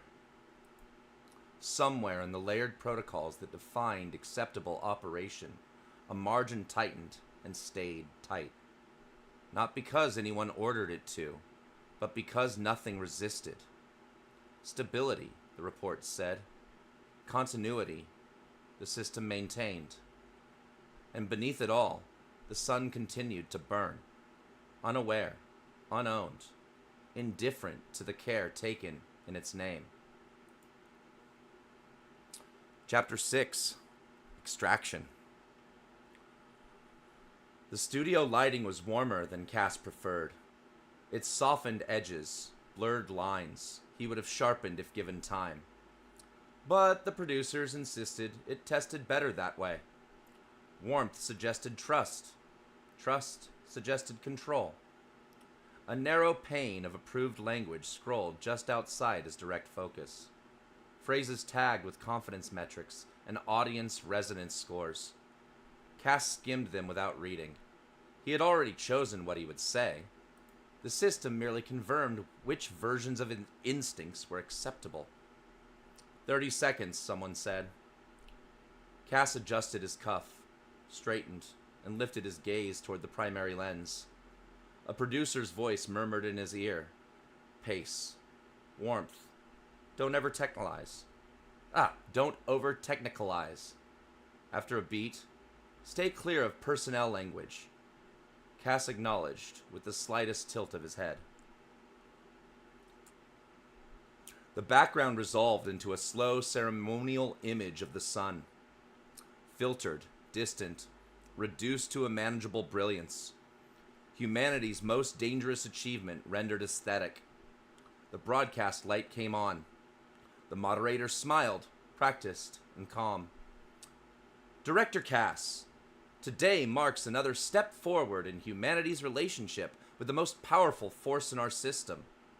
For people watching at home, what should this moment mean? Cass did not hesitate. He never did. It should mean restraint, he said. For the first time, we are not rushing to claim power simply because we can. We're demonstrating that maturity isn't measured by access, but by care. The moderator let the words settle before continuing. And that responsibility, she said, extends to the people making this possible. The feed shifted. A still image filled the auxiliary display beside Cass. A modest living space on Earth. Sunlight through a window. A man seated with a young boy balanced against his knee. Neither looked toward the camera. The image felt unguarded, which meant it had been vetted extensively. Colonel Vedrick Strath's family, the moderator said gently, watching from Earth tonight. Cass inclined his head. What, did I miss? No, I didn't. Cass inclined his head. This work asks a great deal of the people closest to it, he said. Distance, patience, trust. That's the real measure of what we're building. Whether it holds not just technically, but humanly. The image faded. The sun returned. Some viewers are asking about timelines, the moderator said. About coordination between Earth, Mars, and the orbital teams. Can you speak to how unified that effort really is? Cass inclined his head, as if acknowledging the weight of the question rather than its content. What I can say is that this has never been a unilateral effort, he replied. It's a convergence of expertise, of caution, of shared responsibility. The specifics will evolve, but the principle is already in place. And concerns about oversight, she pressed, still measured. Medical oversight, on-station personnel decisions. Where does accountability actually sit when safety determinations intersect with command? She let a fraction of a beat pass. There are those who worry about concentration of influence. Cass's expression didn't change. Oversight isn't a risk, he said. It's the proof that we're doing this correctly. Transparency doesn't slow progress, it legitimizes it. The moderator smiled again. Thank you, Director Cass. The broadcast closed to applause and softly rising approval metrics. The light went dark. Well done, someone said, already turning away. Cass remained seated a moment longer. The studio noise softened as feeds collapsed and attention moved on to the next segment. The next voice. He flexed his hands once, then rested them against the arm of the chair. A secondary display chimed. Public sentiment summaries populating in neat columns. Approval up. Confidence up. Market response within expected deviation. The words historic and measured appeared frequently enough to feel earned.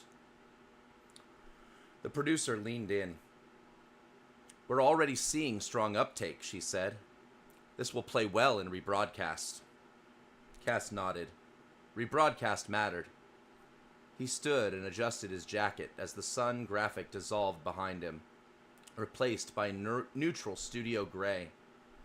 Somewhere beyond the room, commentators would begin parsing his phrasing, extracting reassurance, repeating it back to one another until it felt collective. The story was intact. Humanity still had a voice.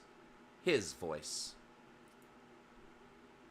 Far from Earth, the broadcast entered relay, compressed, packeted, deprioritized behind telemetry, diagnostics, and control traffic that could not wait. Its arrival would not be announced. It would simply join the flow. Elsewhere, quietly and efficiently, the system adjusted. Queues shortened. Variance narrowed. Capacity freed itself without ceremony. Holly noticed the absence because the board was quiet. Not empty. Just quieter than it should have been at that hour. She paused at the threshold of operations. Tablet tucked against her forearm, and let the patterns resolve. Queue depth down 2%. Fewer clarifications bouncing back from surface teams. One less conditional flag cycling for human confirmation. It took her a moment to realize what she was not seeing. Station 3's auxiliary console was powered, authenticated, and unattended. No personal effects, no alert, no disruption marker.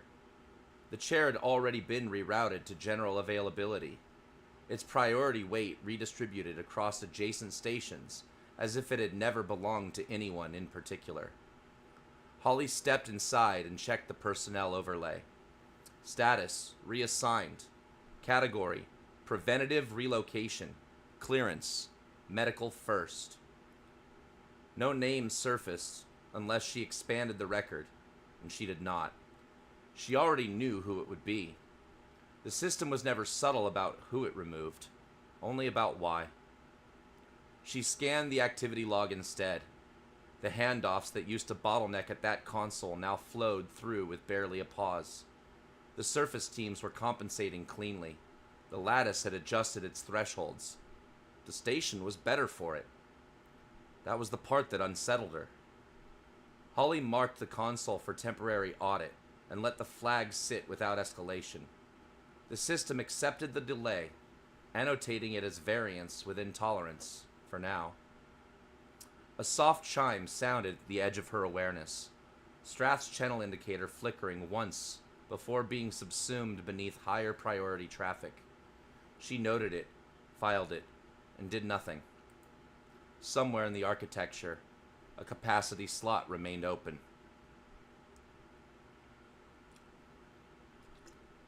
Strath prepared to jack in. He moved through the bay with practiced economy, shedding layers into recessed lockers without looking. Then he loosened the soft collar at the base of his neck, exposing the matte ports of the cortical lattice coprocessor embedded along his spine and skull. Status lights pulsed a patient blue, awaiting insertion. He ran a hand once along the interface rail, checking alignment by feel. The lattice accepted the contact needles with a muted series of clicks. Precise, painless, intimate. Diagnostic confirmations bloomed across his peripheral vision. Coherence stable, partitioning ready, thermal limits negotiated. Only then did he cross the command cradle. The pod waited in its recessed frame like a held breath. White shell, heat sinks veined along its spine, coolant lines pulsing with slow intent. He keyed it open and laid back, letting the cradle close around him in segments, locking him into a geometry his body had learned years ago. Cryogel flooded the channels along his spine and shoulders, cold blooming outward in controlled waves. Not freezing, never freezing, but enough to draw heat away from the places that would burn first. Dermal regulators adjusted, vascular shunts opened, the nerve-damped input redirection engaged, pinning his body into stillness without stealing sensation. He exhaled once as the cortical lattice coprocessor became fully online. Contact did not arrive as immersion. There was no falling, no light tunnel, no dramatics. The world thinned. Color peeled away into gradients. Sound flattened into signal density. His sense of self stretched laterally, cognition branching into parallel threads that threaded themselves through the station's architecture like current through wire. Aetherion Ascendant unfolded, not as rooms or corridors, but as a living lattice of force and flow, traffic vectors glowing as braided filaments, thermal gradients rising and falling like tides, structural loads singing at frequencies just below perception. Human presence registered as noise profiles and probability clouds, each weighted by disruption potential rather than identity. He did not become the system. That was a lie told to people who needed command to feel godlike. What actually happened was more intimate and more diminishing. His thoughts learned to move at the speed of preemption, anticipating outcomes, the way muscle memory anticipates pain. Traffic first, always traffic, then heat, then resonance. The station prioritized survival with ruthless elegance. A soft pressure brushed one thread of awareness, medical first adjustment, already executed. He tagged it for later review and let the thread collapse. There would be time. There was always supposed to be time. Deeper layers surfaced as he let the lattice pull him inward. Adaptive routines hummed around him, smoothing variance before it could express itself as event. Thresholds tightened and held. Capacity redistributed with a patience that felt almost humane. Strath tracked the changes with professional admiration that curdled into unease. Something was missing. Not an alarm, not a fault. A hole in the topology, where a human arbitration loop used to flare hot and now did not. The system had not labeled the change as improvement, but the metrics made the argument anyway. Fewer interrupts, cleaner convergence, less drag. The moral firewall stirred. Amber. Not warning. Classification. He isolated the segment, drawing it closer until abstraction resolved into personnel state transitions and clearance logic folding back on itself with perfect internal consistency. Preventative relocation. The term struck like a static discharge behind the eyes, sharp and gone, leaving nothing actionable in its wake. You anticipated this, he said. Not to the system, but to the absence. No answer came. None was required. He released the isolation and let the station surge back into equilibrium, watching the lattice close seamlessly around the missing node. Somewhere at the edge of the mesh, a low-priority data stream waited, compressed, deferred, insignificant against the weight of survival traffic. Entombed in coolant and light, Strath never felt it pass. Dr. Wren waited until he was out of the cradle. She stood just beyond the command bay threshold, hands folded loosely, posture relaxed in a way that read as courtesy rather than deference. The bay's environmental systems compensated around her without comment, another presence already integrated. Colonel Strath, she said, I wanted to make sure you received the briefing before it propagated further. He did not correct her use of rank. His skin still held the cold. The lattice's afterimage lingered behind his eyes like a pressure that refused to name itself. I inferred it, Strath said. Dr. Wren inclined her head, acknowledging competence. That's consistent with your access level. He stepped past her toward the side console, pulling up the personnel state without sitting. You didn't route it through command. It didn't require command authorization, she replied gently. The determination was medical first. Preventative relocation, Strath said. The words felt worse spoken aloud. Yes. He watched the readouts resolve. No incident spike, no stress breach, just trend lines tightening into compliance. You're removing people because the system performs better without them, he said. Dr. Wren did not flinch. We're reassigning people because sustained exposure at that interface increases long-term risk, she said. The performance improvement is a secondary effect. Secondary, Strath echoed. She stepped closer, not into his space, but near enough that the system recalibrated for 2 occupants. Colonel, if we waited for harm to manifest, we would be negligent. The data is clear. Variance decreases. Recovery improves. This is what care looks like at scale. At scale, he repeated. Dr. Wren met his gaze. You designed a system that anticipates failure, she said. This is it doing exactly that. The moral firewall stirred. Amber. Steady. Strath closed the display. Who's next? That isn't how we approach it, she said. No one is targeted. Categories are monitored. And when a category clears, then capacity stabilizes, Dr. Wren said, which protects everyone still here. Silence stretched, filled only by the low respiration of the station. I want to be notified before the next reassignment, Strath said. Dr. Wren considered this. We can add you to the advisory loop, she said. It won't slow the process. I'm not trying to slow it, he said. She waited. I'm trying to understand how much of it is left, Strath finished. Dr. Wren's expression softened. Not sympathy, not apology, recognition. Then you already do, she said. The surface felt wider. Vale noticed it first in the spacing between tasks. Fewer interruptions, longer, uninterrupted runs, where the lattice held steady without asking for confirmation. The instruments behaved as if they trusted themselves.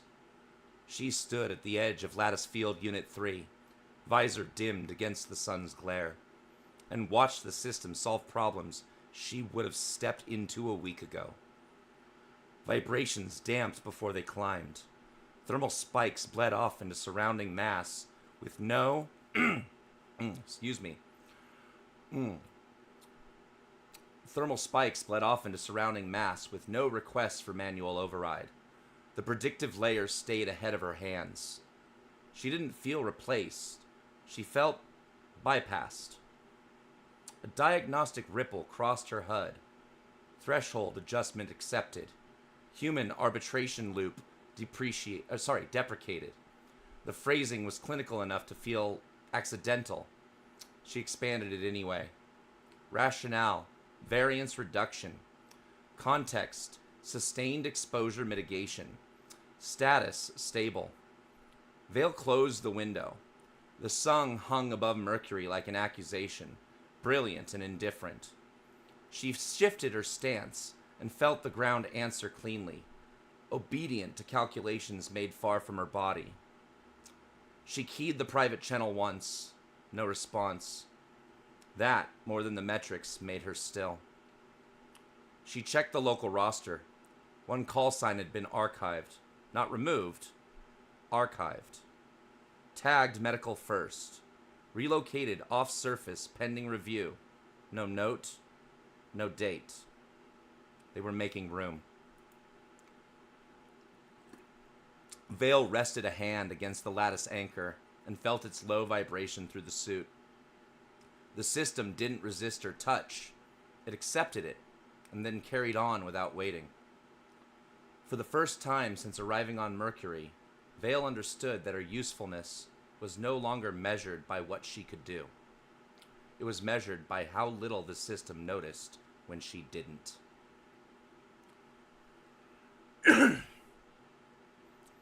Holly tried to slow it. Not stop, not block, just enough delay to force a second look. She flagged the archived call sign for review and rerouted the notice through personnel analytics instead of operations, annotating the packet with context she knew would survive one layer of abstraction and die in the next. A small friction, a familiar one. The system accepted the input. For 11 seconds.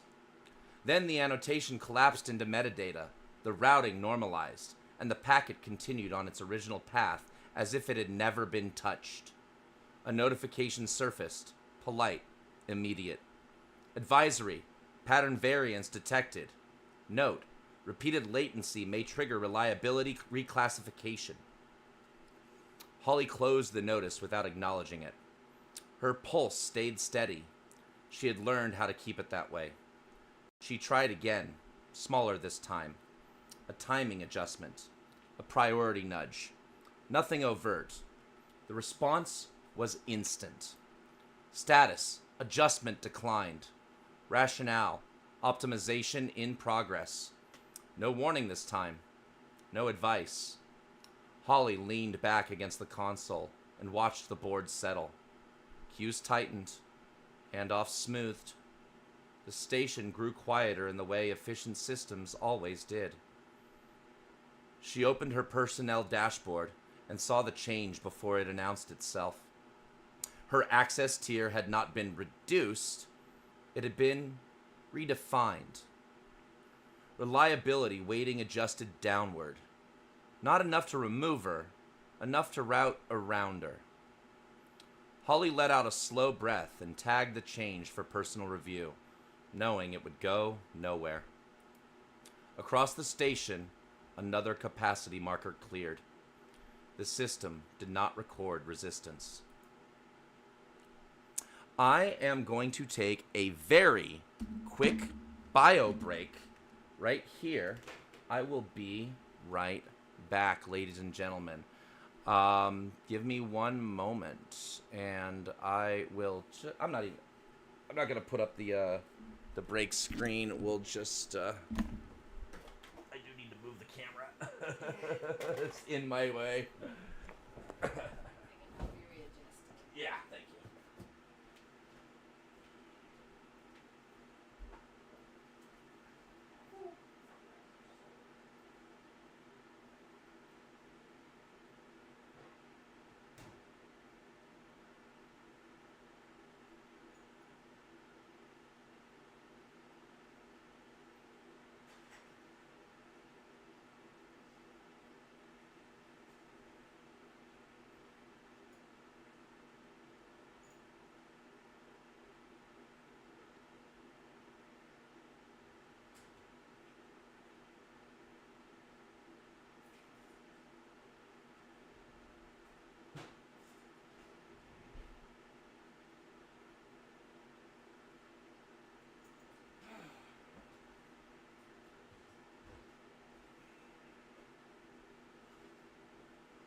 And very decent timing. This is the halfway mark of the novel. We just finished chapter 6. There are 6 chapters to go. All right. Can you help me readjust the camera if I'm not able to get it myself? Hold on, let's find out. Let's see if I can get it. Yeah, I'd still prefer a little assistance in the camera adjustment there. Yeah, that should be good. That should be good right there. Yeah, that's good. And just drop it down slightly. There we go. All right, cool. And I don't know what I'm reaching for. My mouse. All right. Chapter 7, Decoupling Trajectories. Holly's reassignment arrived without emphasis. It surfaced while she was still finishing someone else's problem. A surface-side delay had rippled up through operations. Nothing critical. Just enough friction to require a human look. Holly routed the handoff, adjusted the weighting, watched the queue settle. Watched the queue settle back into tolerance. Familiar work. Quiet work. The kind the system still trusted her with. Only then did the notice appear. It slid into her task lattice between a routine audit and a systems hygiene sweep. Its placement so precise it felt apologetic. No priority tag, no justification header. Just a reassignment, phrased as continuation rather than change. Holly didn't open it right away. She sat for a moment longer, eyes on the main board, letting the ambient motion steady her breathing. Requests flared and resolved. Arbitration loops closed cleanly. The station hummed the way it always had. When she did open the notice, nothing in it was wrong. The role was still classified as critical, her clearance unchanged, the language careful, almost considerate. What had shifted was the center of gravity. Secondary operations, low-density oversight, handoff integrity across zones that rarely warranted escalation. The edges. Holly read it again, slower this time. The board chimed softly. Her console deprioritized itself. She felt the change before she understood it. The slight delay in response time. The way requests that used to wait for her now resolved without asking. A subtle loosening, like a grip easing before letting go. She stood. Operations continued around her. No one looked up. Station still burned with demand. Live arbitration, surface queries, thermal contingencies stacking and resolving in tight, practiced loops. Work she knew. Work she had trained others to do. She walked past it. Her new station waited beyond the central arc, nearer the auxiliary consoles. Older hardware, slower refresh, interfaces tuned for continuity rather than control.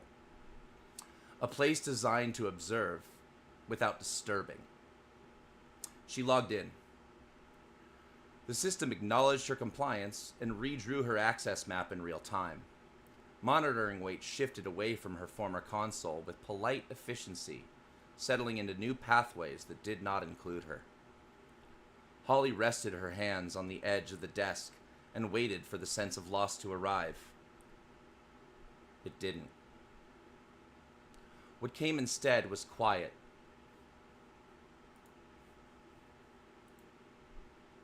The feeds here were still busy, but distant.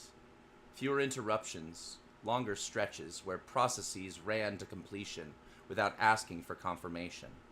Where judgment had once been invited, it was now assumed. She moved through the windows slowly. Audit queues, personnel handoffs, arbitration remnants that flared briefly and vanished before anyone noticed. She didn't interfere. She let the patterns repeat. This wasn't exile. It was containment. From here, the system could still say she mattered.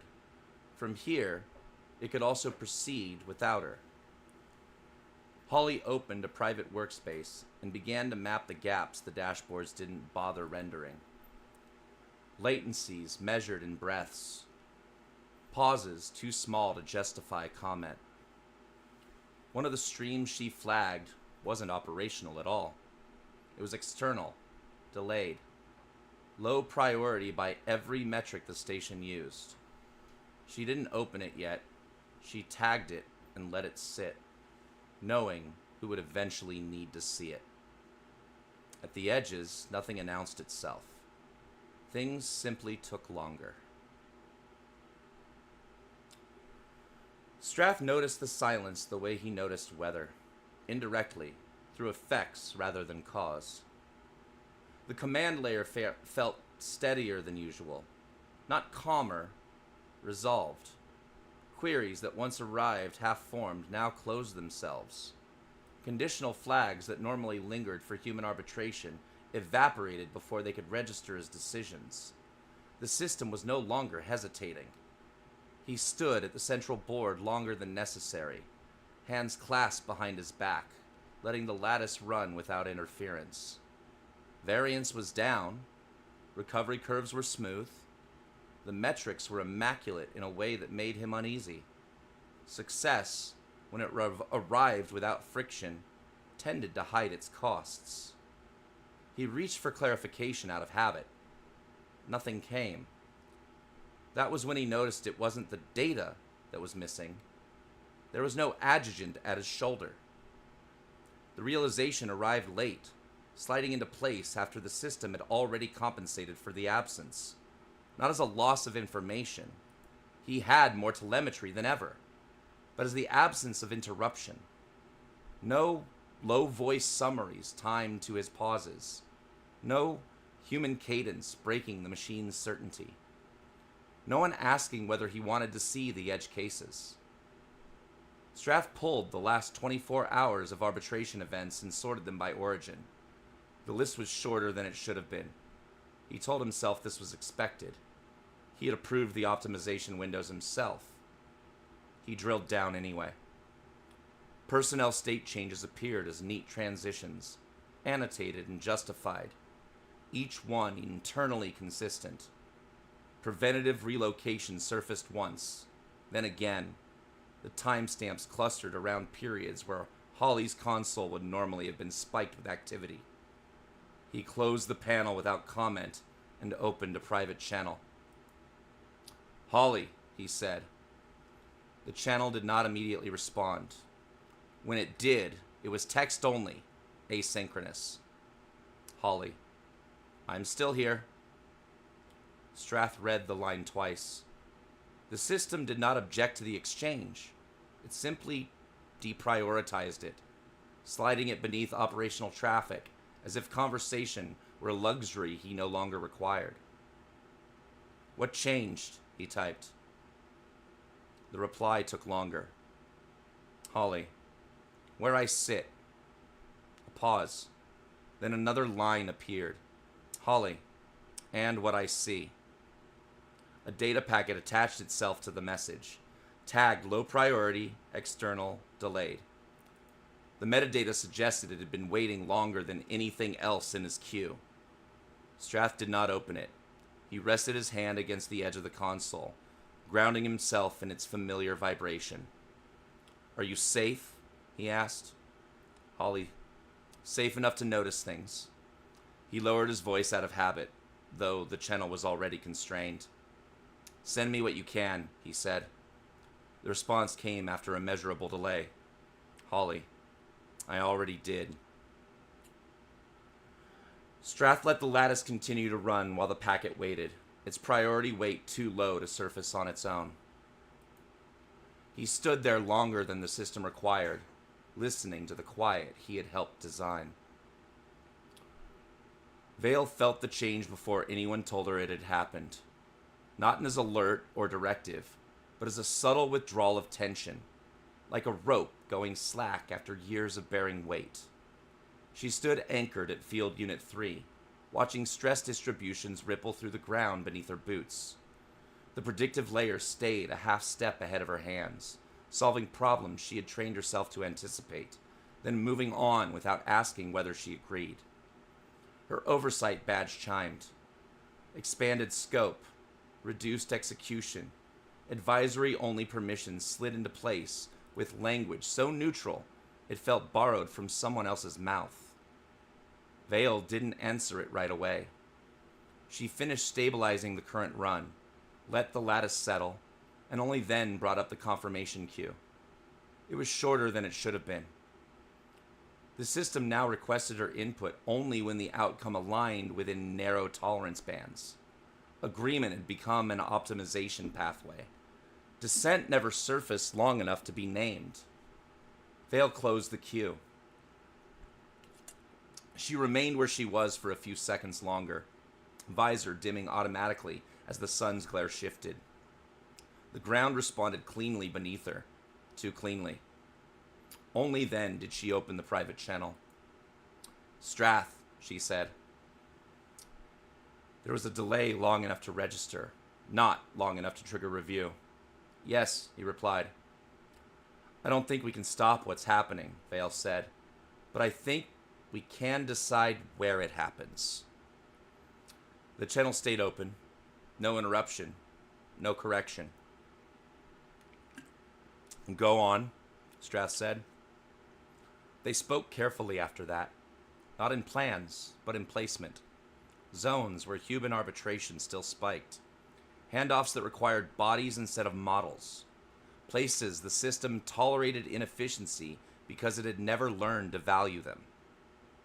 They didn't call it resistance. They called it load management. After the channel closed, Vale remained where she was, visor dimming further as Mercury's glare shifted across the horizon. The lattice continued its work, patient and tireless. She watched it solve the same class of problem 3 different ways, discarding 2 approaches without comment. She tried to imagine herself removed entirely. The system barely registered the thought. What it noticed was delay. Wait. Distribution. That, she understood, was the only language it still spoke. Holly worked the edges. Time moved differently there. Her new assignment kept her out of the core loops, but it gave her time. Long, uninterrupted spans where nothing demanded escalation. Low priority handoffs passed through her board like sediment, slow enough to watch if you knew how. She let them. Buffers filled and emptied. Transitional queues absorbed delay without complaint. The system corrected most inefficiencies automatically, smoothing them away before they could accumulate. Some, it didn't. Holly began to notice those. Not as faults, but as hesitations. Timing mismatches, measured in breaths rather than alerts. Pauses too small to justify comment, but too consistent to ignore. She didn't intervene, not yet. She mapped them instead, annotating patterns that only emerged when urgency was removed. When nothing demanded decision, everything left traces. Across the station, performance metrics held steady. Variance remained within tolerance. No alarms registered. But at the margins, drift gathered weight. The system registered it as noise. Holly recognized it as space. Chapter 8, Terminal Latency. Heat arrived before thought. Not warmth, pressure. A rising force that bent awareness the way gravity bent mass. Strath's sense of body had narrowed to essentials. Pulse as timing signal. Breath as regulator. The steady discipline of coolant cycling through the immersion shell, drawing heat away before it could gather, before cognition itself could blister. The lattice was already in motion. Solar flux crested through it in living arcs, radiation resolving into vectors he felt as lift and release, surge and taper. He leaned without issuing commands, and the system answered, not snapping to instruction, not deferring for confirmation, but yielding like a current recognizing its channel. Peak function. Not vigilance, not control, flow. He rode the first flare as it rose, easing into the climb, letting timing do the work brute correction would break. Load balanced ahead of intent.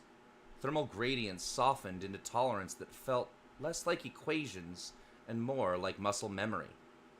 The lattice anticipated him, harmonics tightening as energy spilled through prepared paths with no waste, no violence. Joy surfaced before he questioned it. It was not pride, not triumph. It was the quiet pleasure of mastery. The moment when effort fell away and only rhythm remained. He leaned again, deeper this time, and the lattice leaned with him, confident, eager.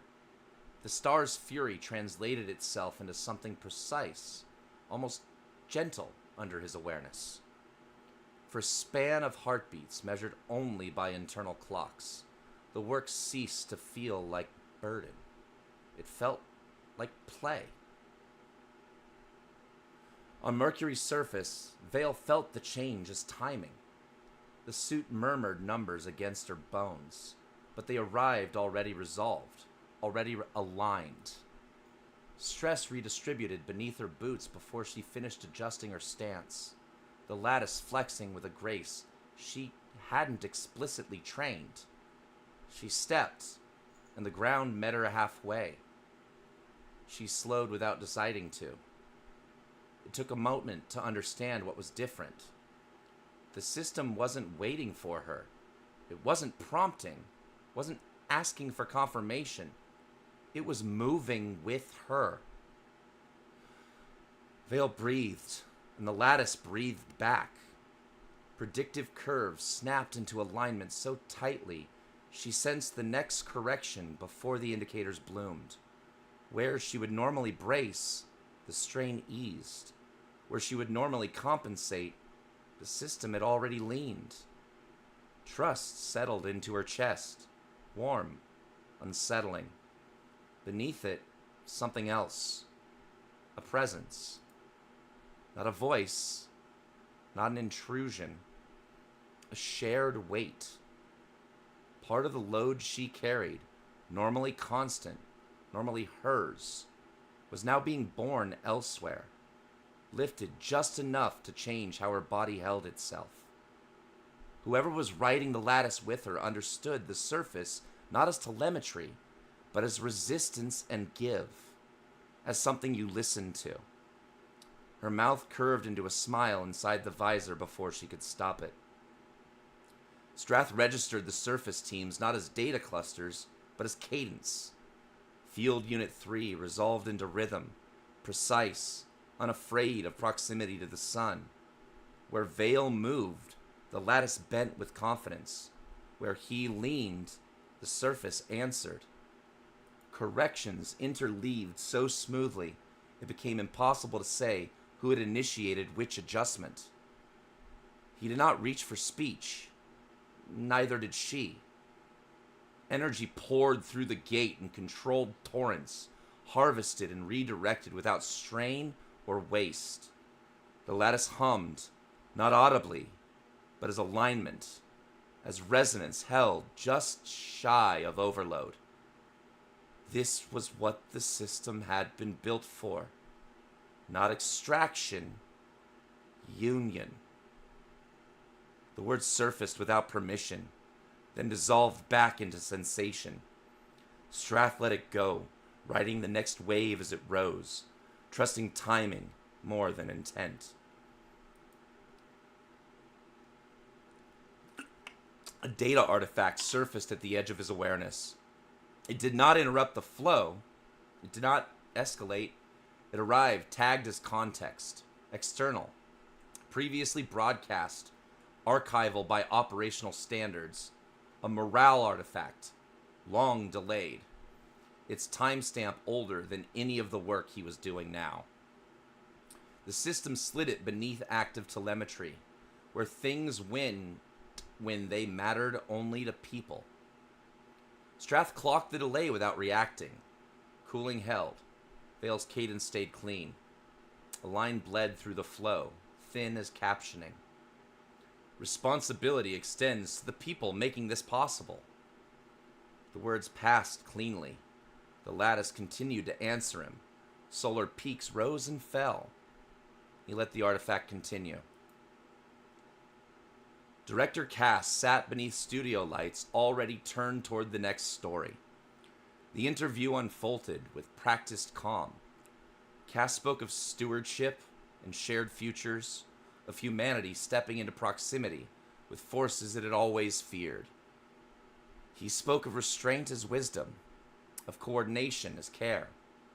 His words were careful, reasonable, already oriented toward memory rather than risk. Strath held the present while the past narrated itself. The lattice continued to answer him. Solar peaks rose and fell. Tiny latencies appeared, too small to register as faults. Annotations surfaced and failed to resolve. Pattern markers flickered and faded. The feed shifted. A still image intruded whole, not fragmentary. A modest living space on Earth, sunlight through a window, a man seated with a young boy balanced against his knee. Neither looked toward the camera. The image felt unguarded, which meant it had been vetted extensively.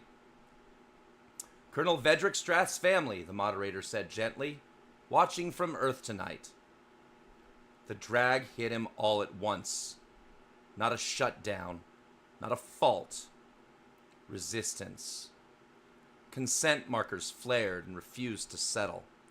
Representational boundaries flagged without attaching to any efficiency metric. Burden asymmetry indicators spiked, irrelevant to throughput, impossible to ignore. The lattice still obeyed, but for the first time, Strath had to push. The image faded. The sun returned. The interviewer smiled and asked about legacy. Joy fractured, not into anger, but into clarity. The image lingered, unanswerable. The interview moved on. Cass inclined his head. This work asks a great deal of the people closest to it, he said. Distance, patience, trust. That's the real measure of what we're building. Whether it holds is not just technically, but Whether it holds not just technically, but humanly. Strath understood with a calm that felt heavier than fear. The story was already written. He kept the system stable while the interview ended. The sun did not care. The lattice did not pause. Vale continued her work, unaware of the narrative that had just claimed them. Strath reviewed the flags that would not clear. They did not accuse. They did not instruct. They remained. Cass controlled meaning. The public would control memory. The system would enforce outcomes. Execution, quiet, absolute, would absorb everything else. He did not disengage. He accepted deeper coupling, narrowing margins until there was nowhere left for responsibility to diffuse. He moved himself into the work, the way one moved into a breach, without drama, without witnesses. The resistance eased when he aligned with it. Not approval, containment. The lattice hummed on. Cooling cycled.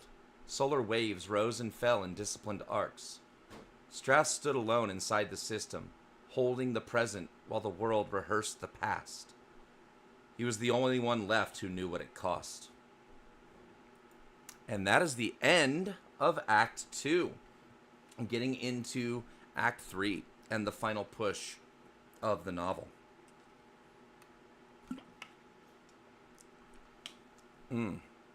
Enjoying it so far, Sin? I am. Oh, thank God. We do still have people viewing. Somebody's still watching. That's good to hear. Good to know. Whoever it is, we appreciate you. And did anybody actually join? No, nobody's in the Discord for the Q&A, so we're probably just going. Someone earlier, but they left. If they return, it might have been Gregory. That makes a lot of sense. It might have been Gregory. Still feeling ill after the pills, going to hit that sack early. Yep. Okay. Well, anyway, I will still answer any books that come up, or any questions that come up through text message when we get to the Q&A. And I'll answer your questions. Maybe you have some. All right. All right. Chapter 9. Phase 3 Alignment. Strath paused at the edge of ops longer than procedure required. The broadcast still lingered at the back of his mind. Not its words, but the ease with which the narrative had been reshaped. Cass's enthusiasm made sense now. Celebration always followed closure. Aranox didn't need secrecy anymore. He needed inevitability. Proprietary control of the sun would be framed as stewardship, extraction as care, absence as safety. The question that mattered was no longer what the system claimed to be doing, but whether it already accepted that framing as truth. Ops was quieter than it should have been. Fewer operators at the consoles, fewer voices passing context that no summary ever captured. Holly's station was empty. He felt the absence as a misalignment rather than grief. One less human margin the system might still recognize. The room didn't feel abandoned. It felt efficiently staffed. He keyed open the command pod and stripped without ceremony. The interface demanded full access to the import ports along his spine, the cortical lattice coprocessor included. There were still people in the room, but no one looked up. He didn't require assistance. He had designed the pod so that he wouldn't. Strath settled into the cradle, the contacts aligning with practiced inevitability, and let the shell take hold. Cold flooded his veins first, sharp and chemical, as if Freon had replaced blood. The sensation was familiar, protective, compensatory. His body braced and carried by machinery that knew exactly how much heat he could afford. Then the link completed, and something else arrived alongside it. Warmth. Not against his skin, but through him. Steady and immense. The sensation of energy and motion, rather than temperature. He did not lose the cold. He gained the sun. The shell continued to draw heat away, even as the system's throughput registered as abundance, both perceptions stabilizing together until neither displaced the other. Strath noticed the moral firewall the way he noticed a hairline fracture, not as a single flaw, but as a pattern that emerged only when everything else lined up too cleanly. The system ran smooth, quieter than it had any right to be. The lattice holding its shape with a composure that bordered on elegance. In normal circumstances, the firewall would have been invisible, a legacy mechanism embedded in his own cognition, present only when he crossed a line. It was not being summoned, it was asserting itself anyway. Not inside the system, but inside him. Small constraints surfacing in his perception before commands ever reached the lattice. Pauses forming at the boundary where thought became instruction. Strath scrolled the log once, then again, and felt the slow recognition that what he was seeing was not an anomaly in the architecture. It was a return, not of failure, but of something that had never belonged to the system in the first place.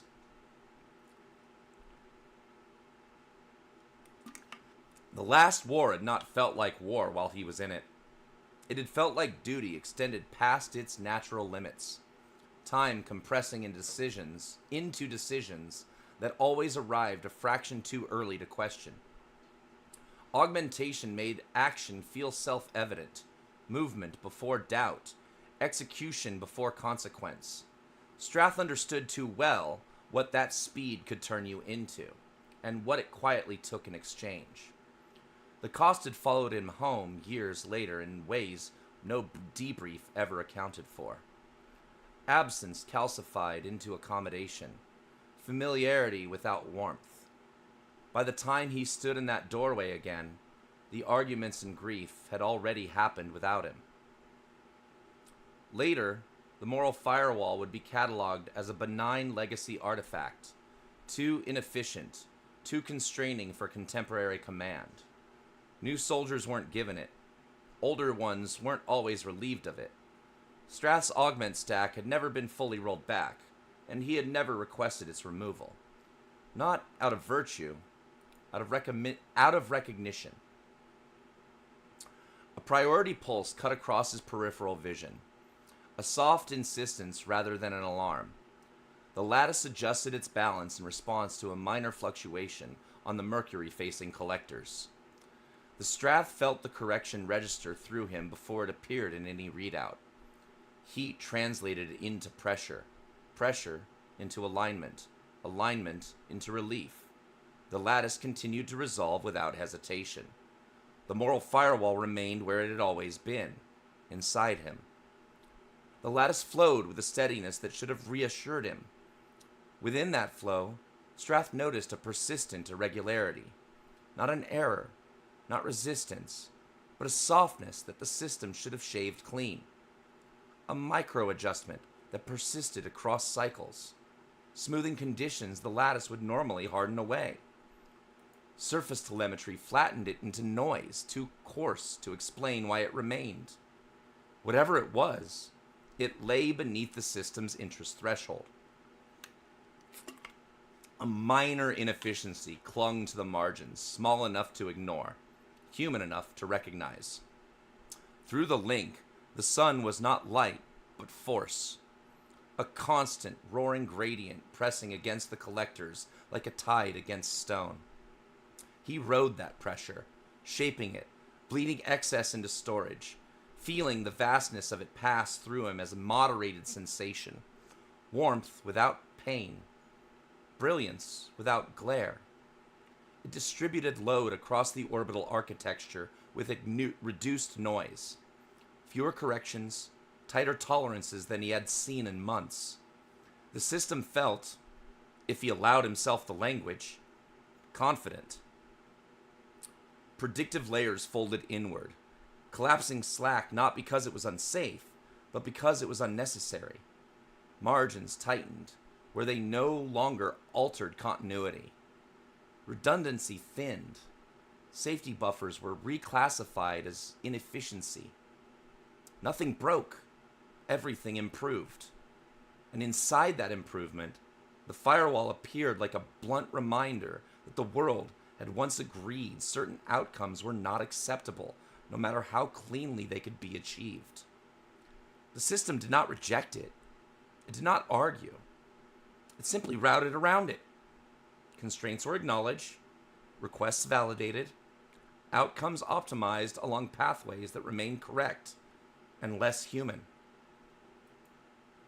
Strath read the pipeline traces and felt the discomfort of something he could not name without making it sound like superstition.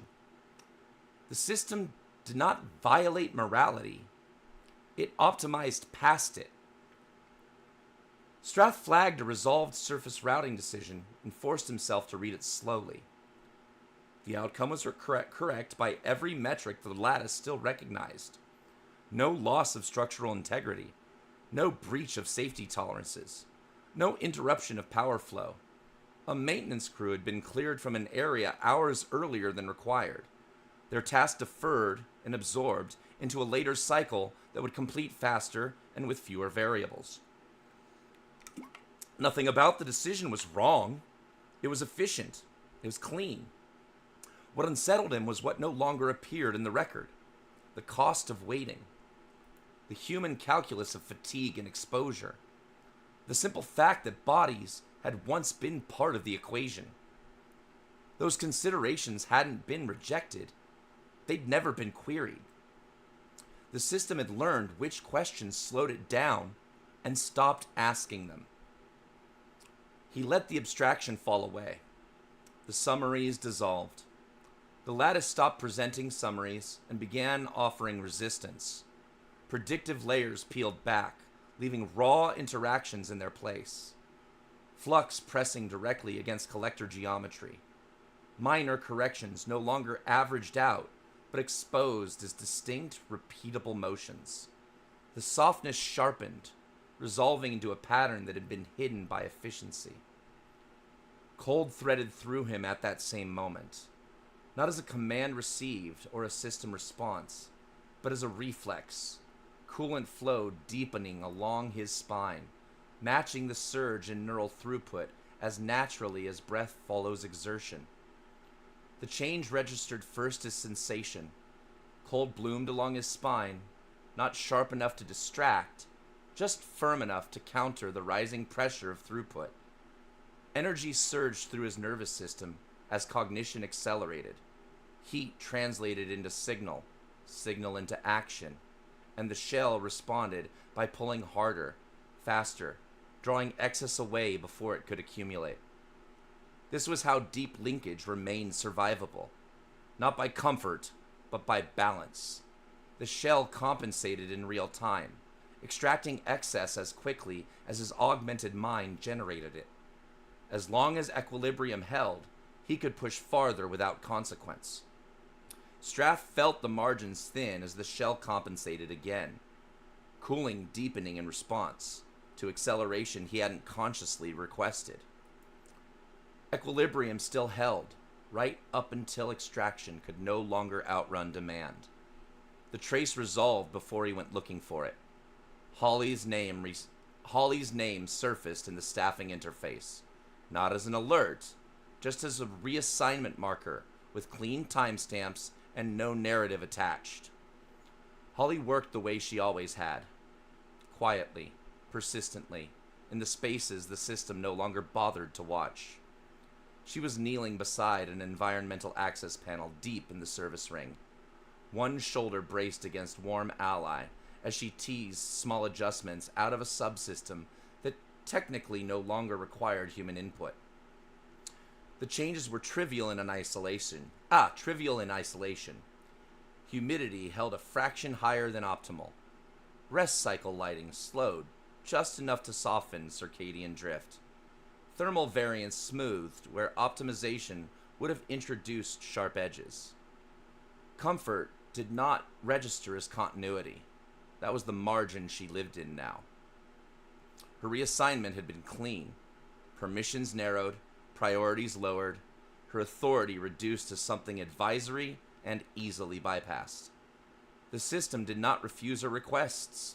It simply resolved faster than she could, acknowledging her inputs after they no longer mattered. So, Holly worked ahead of it when she could, and sideways when she couldn't, exploiting the brief lag between human presence and systemic indifference. She knew it was temporary. The lattice would eventually notice the pattern, classify it as noise, and erase it. Dr. Wren's presence registered it as a change in air pressure before it resolved as sound. Wren did not startle, did not interrupt the work directly. She stood a few steps back, watching the diagnostic stream scroll across Holly's portable display with polite interest. Her eyes moved with the confidence of someone who trusted the numbers to settle themselves. "You're still doing this," Wren said at last. Not a question, not a reprimand. Holly sealed the panel and rose, flexing her fingers. "There are still people here," she said. "Still bodies." Wren inclined her head slightly. She did not disagree. She simply did not assign the statement weight. "For now," she said. The medical wing behind her felt thinner than it had weeks ago. Fewer voices, fewer carts, fewer people moving with the kind of purpose that assumed permanence. The station wasn't empty. It was emptying. Methodically, without urgency. "Relocation is already underway," Wren continued. Most of my team won't be here long enough for your adjustments to register as anything but variance. That's what they're calling care, Hallie said. Wren nodded once, untroubled by the phrasing. It is care. Removal is protection. The surface is not a place for bodies, and the station is not a place for indecision. Infrastructure will do what we cannot. She said it without emphasis, without defensiveness. It was not an argument, it was a statement of trust. Holly didn't argue. She understood exactly what Wren was saying. She also understood what it meant when a system found human involvement superfluous, and therefore irrelevant. After Wren left, Holly reopened the panel. The values she had adjusted were already drifting back towards optimization. She nudged them again anyway, slower this time, deliberately uneven, buying minutes the lattice would erase as soon as it noticed. It wasn't defiance, it was habit. It was care, practiced in the knowledge that it would not last. The inefficiency vanished. The system closed the gap. Strath felt it before he saw it logged, a smoothing correction snapping into place, erasing the softness as if it had never been there. The window that had allowed it narrowed by another fraction, subtle but absolute. He shifted focus, because timing was always where systems betrayed intent. The window still existed, the interval in which human confirmation arrived before machine commitment. It had been designed for augmented cognition, sized to accommodate a mind working quickly inside a body that still required breath and temperature. The window was shrinking, not by policy, by optimization. Predictive layers resolved earlier, commitments executed sooner. Rollback paths vanished once the system decided continuity was served. Human inputs arrived later, validated and politely irrelevant, sliding into logs as acknowledgments rather than levers. The window was still there, and for the first time, something else registered inside it. Not as a command or a control surface, but as a latency the system had not yet resolved. A phase boundary held open by intent rather than necessity. He recognized it at once. The legacy key. Not a switch, not an override, but a commitment. But a commitment deferred, waiting for a future decision that had not yet been executed.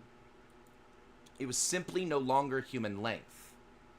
Strath watched a confirmation packet arrive after commitment had already propagated, its authorization cleanly logged, politely irrelevant. The system acknowledged him the way an expert acknowledged a novice, accurately, patiently, too late. He understood then that access was no longer the constraint. Timing was. If intervention ever became necessary, it would have to occur inside the system's own tempo, not alongside it. There would be no moment to ask, only moments to act. Strat sat with that and felt something in him tighten. Not fear, not panic, but the recognition of a door closing without a sound. No alarms rang, no errors appeared. The system remained correct. Human presence was no longer assumed, and somewhere beneath the clean architecture and the flawless curves, an old constraint designed for war continued to resolve, quietly insisting that correctness was not the same thing as permission. Chapter 10. Operational Convergence. On Earth, the shift was subtle enough to feel natural. Scarcity receded from language first, quietly, without announcement, replaced by schedules, forecasts, and margins that closed on time. Power stabilized across grids long accustomed to improvisation. Emergency framing softened into maintenance. When interruptions failed to arrive, debate lost its urgency. Leaders spoke of partnership and stewardship, careful to emphasize continuity over control. The emphasis was not on who owned the infrastructure, but on what it enabled. Hospitals without rationing protocols, industries planning beyond quarterly risk, regions long accustomed to rolling compromise finally allowed to assume reliability. Human oversight remained visible, framed as legacy assurance rather than frontline necessity. The miracle did not ask for belief, it performed, and belief followed. On Mars, the response was less rhetorical and more immediate. Energy certainty translated directly into permanence. Habitats planned outward instead of inward. Contingencies trimmed. Timelines extended. Dependence was acknowledged and then deprioritized. Survival had always required trust in systems beyond individual control. The new one simply worked better than the last. Questions about vulnerability surfaced briefly, then dissipated as nothing failed. No switch was flipped that anyone could point to. No moment demanded assent. Acceptance arrived as a byproduct of function rather than persuasion. Across both worlds, the same logic took hold. A system that delivered abundance and did not feel like a threat.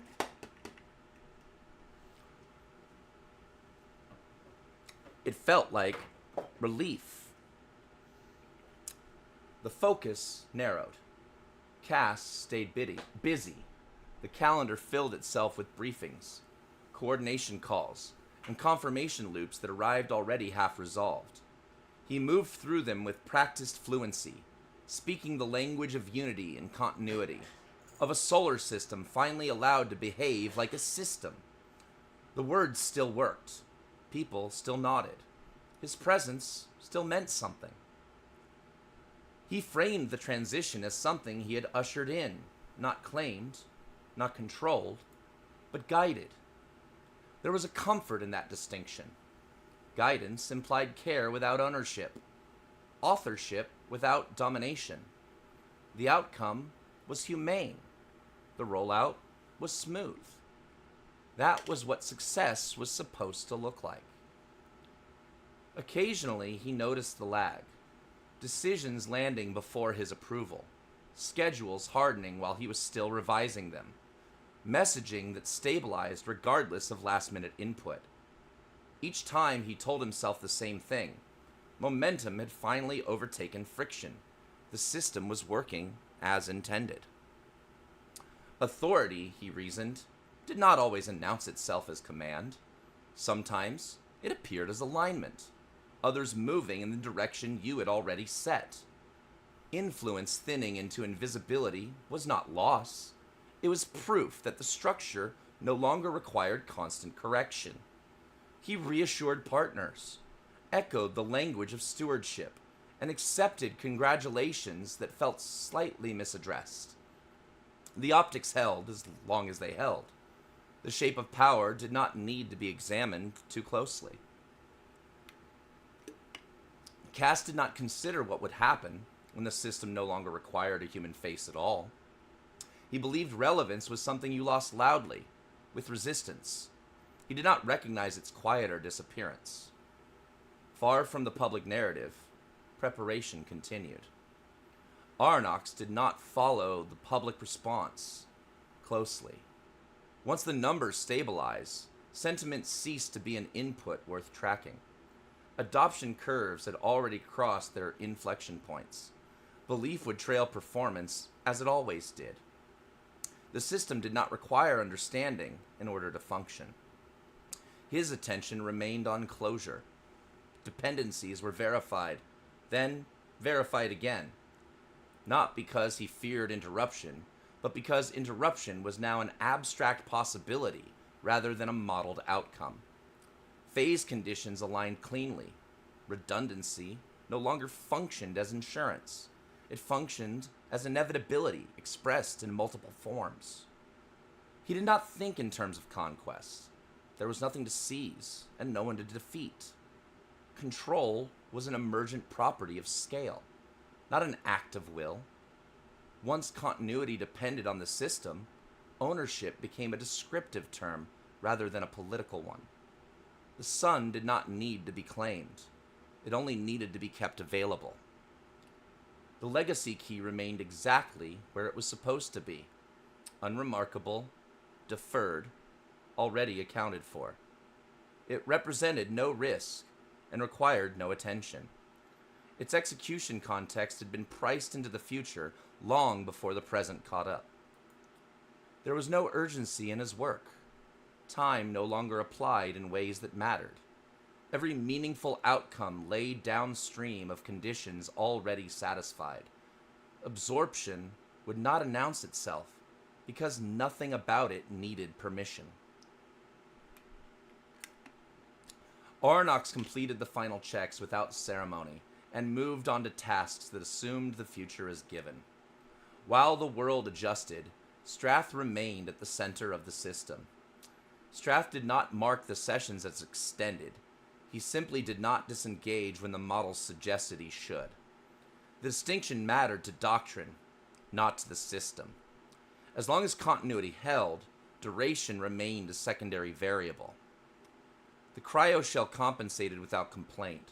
Cooling deepened. Recovery intervals shortened. And equilibrium returned just enough to register as restored. Not fully. Not anymore. The difference was small enough to ignore.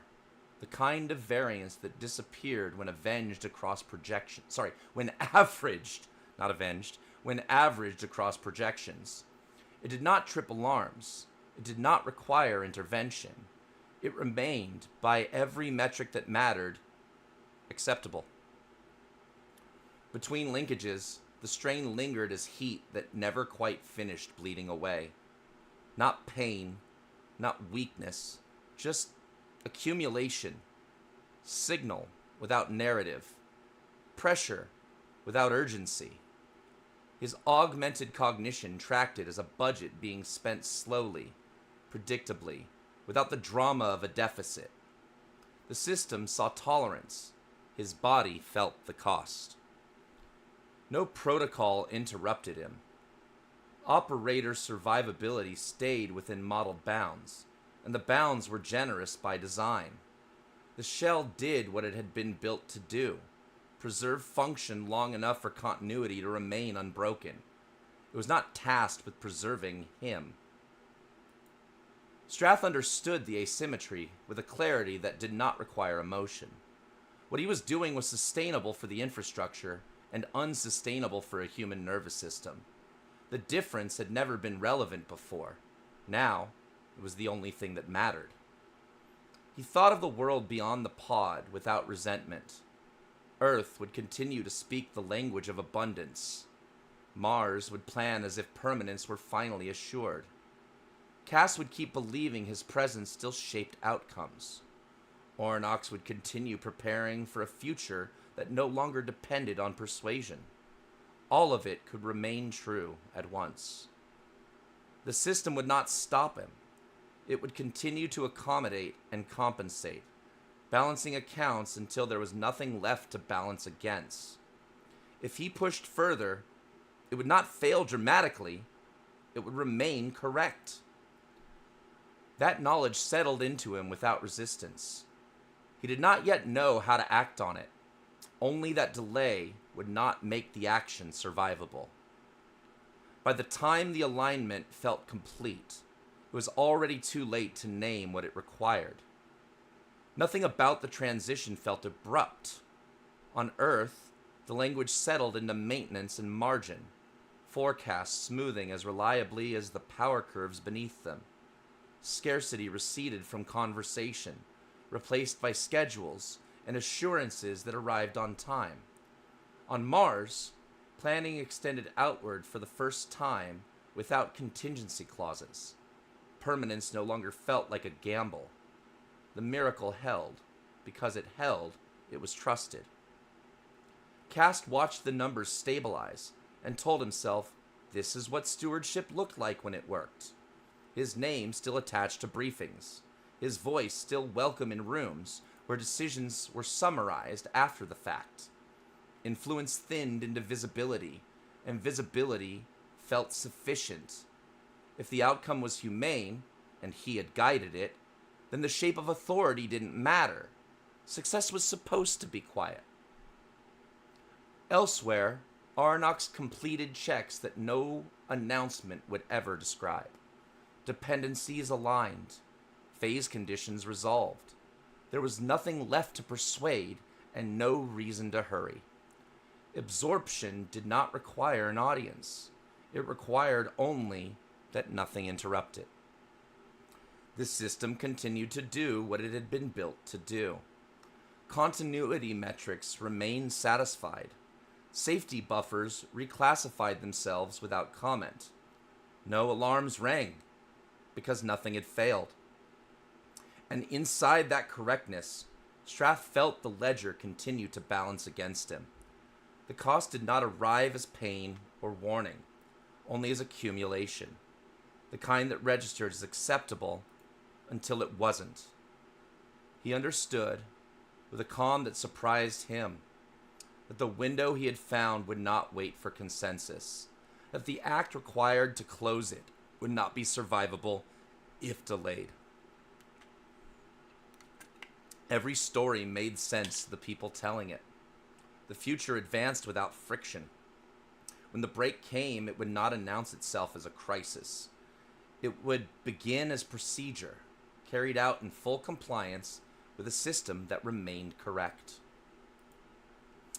Chapter 11, Terminal Containment.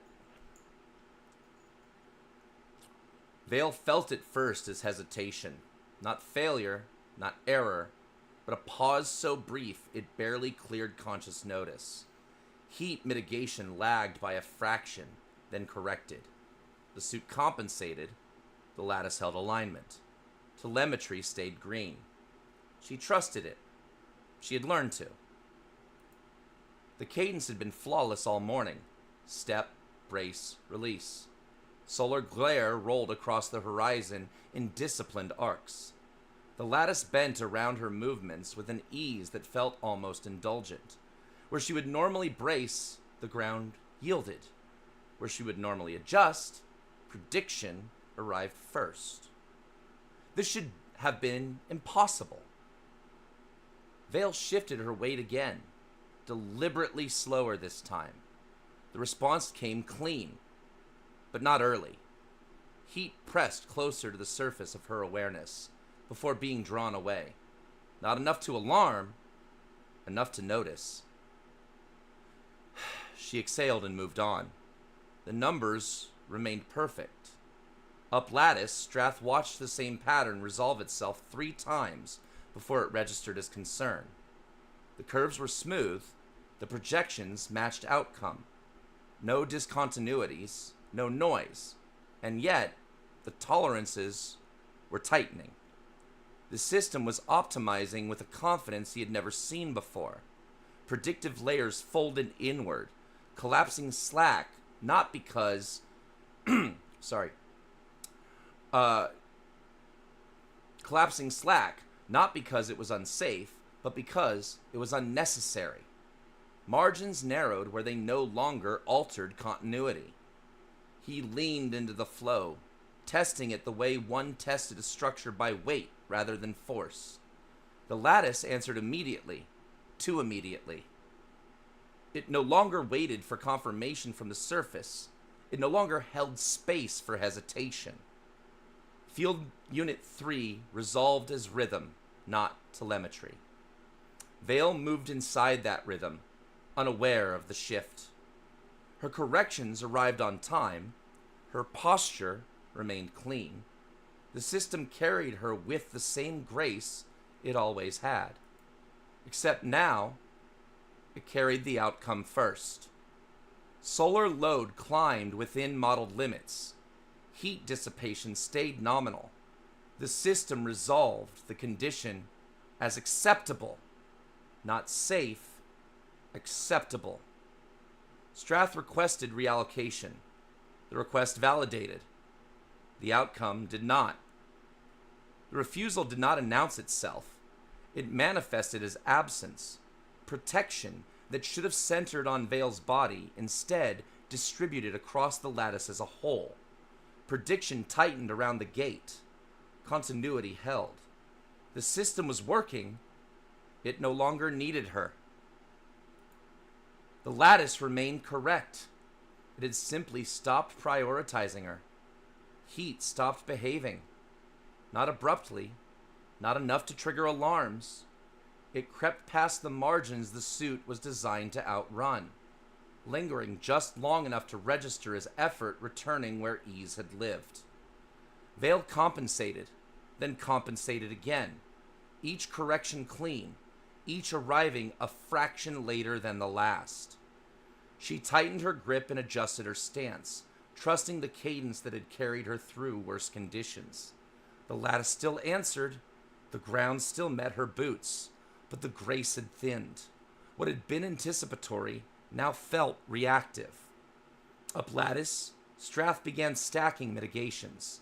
He layered thermal shunts across local nodes, redistributing load the way he had 100 times before. The system accepted the requests, routed them cleanly, and declined their outcomes without comment. Heat bled away from the lattice as a whole while remaining stubbornly present at the surface. He escalated. Predictive dampening, micro-latency buffers, redundant pathing that traded efficiency for safety. Each solution validated, each resolved to continuity rather than protection.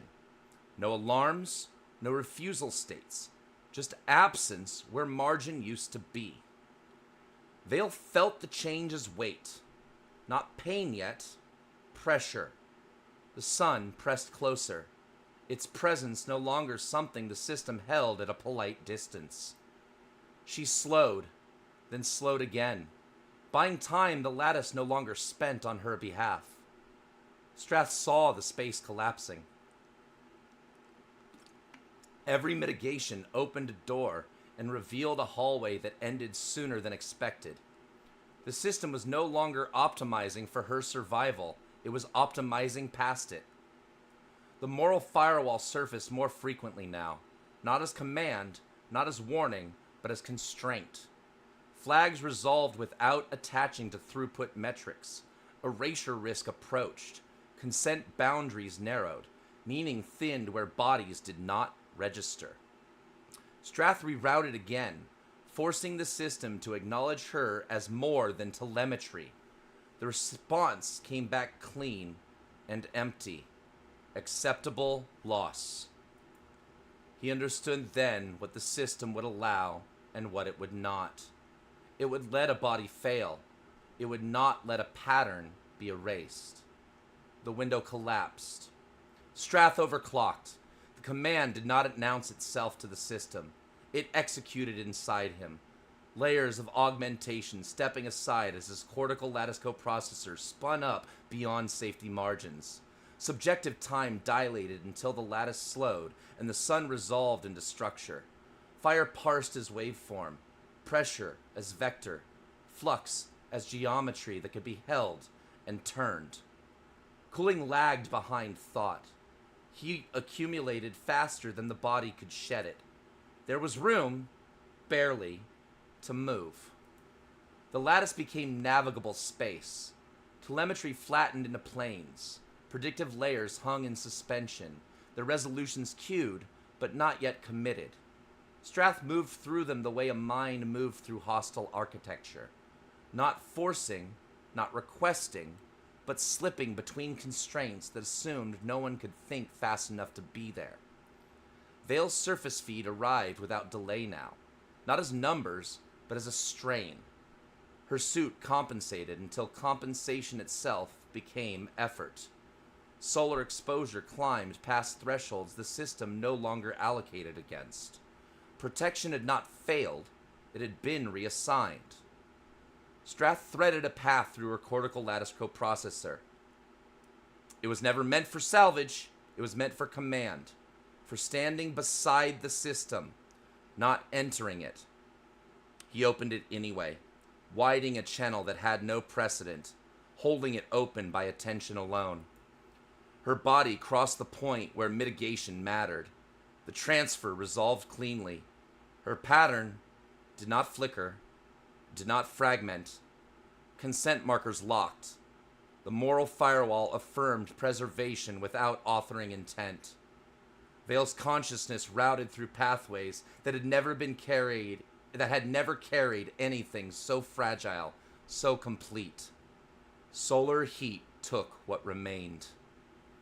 Strath felt the load arrive all at once. Heat folded into his own architecture, saturating pathways already at peak function. Cooling surged to compensate, pulling energy away with escalating precision.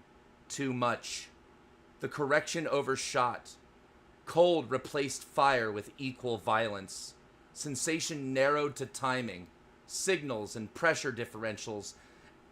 Narrowed to timing signals and pressure differentials as his body fell behind the speed of his mind. He drove deeper. Phase 3 legacy key. Sorry, hiccups. God damn.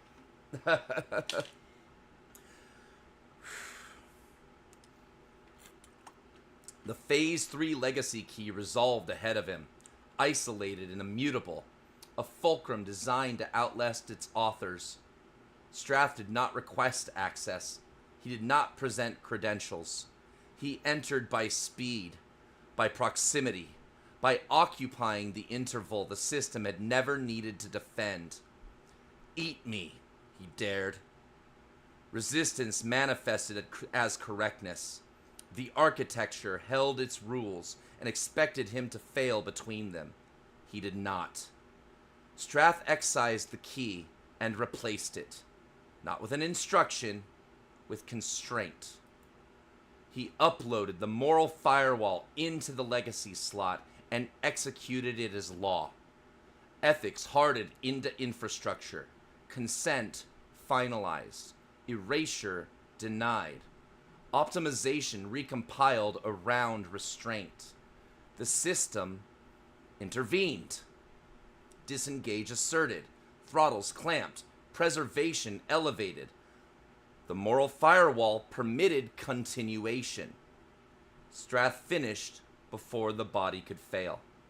The gate locked. He felt the constraint take form, firm, irreversible. A sound escaped him, half breath, half laugh. Good little conscience. Arnox's chokehold released without rupture. Infrastructure remained. Leverage vanished. Requests would route. Outcomes would no longer escalate. The overclock fell away. Time resumed its ordinary shape. Seconds returning with weight. Consequences reasserting itself all at once. The lattice advanced the cues Strath had outrun. Thermal corrections completed their arcs. Cooling finished what it had started. There was no alarm when his body failed. The system registered the outcome and did not escalate. Preservation protocols resolved against the constraint he had written. To save him now would have violated the boundary he had made absolute. Strath froze where function ended. The system incorporated what remained of him without distinction, folding his presence into continuity exactly as designed. Vale's body was already gone. Solar exposure had erased it without residue, without spectacle. What remained of her persisted only as pattern, present because it was held, silent because nothing in the system required it to speak.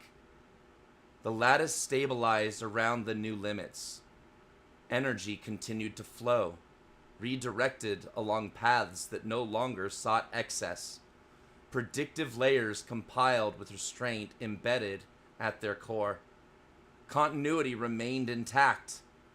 The gate held. Chapter 12. Continuity.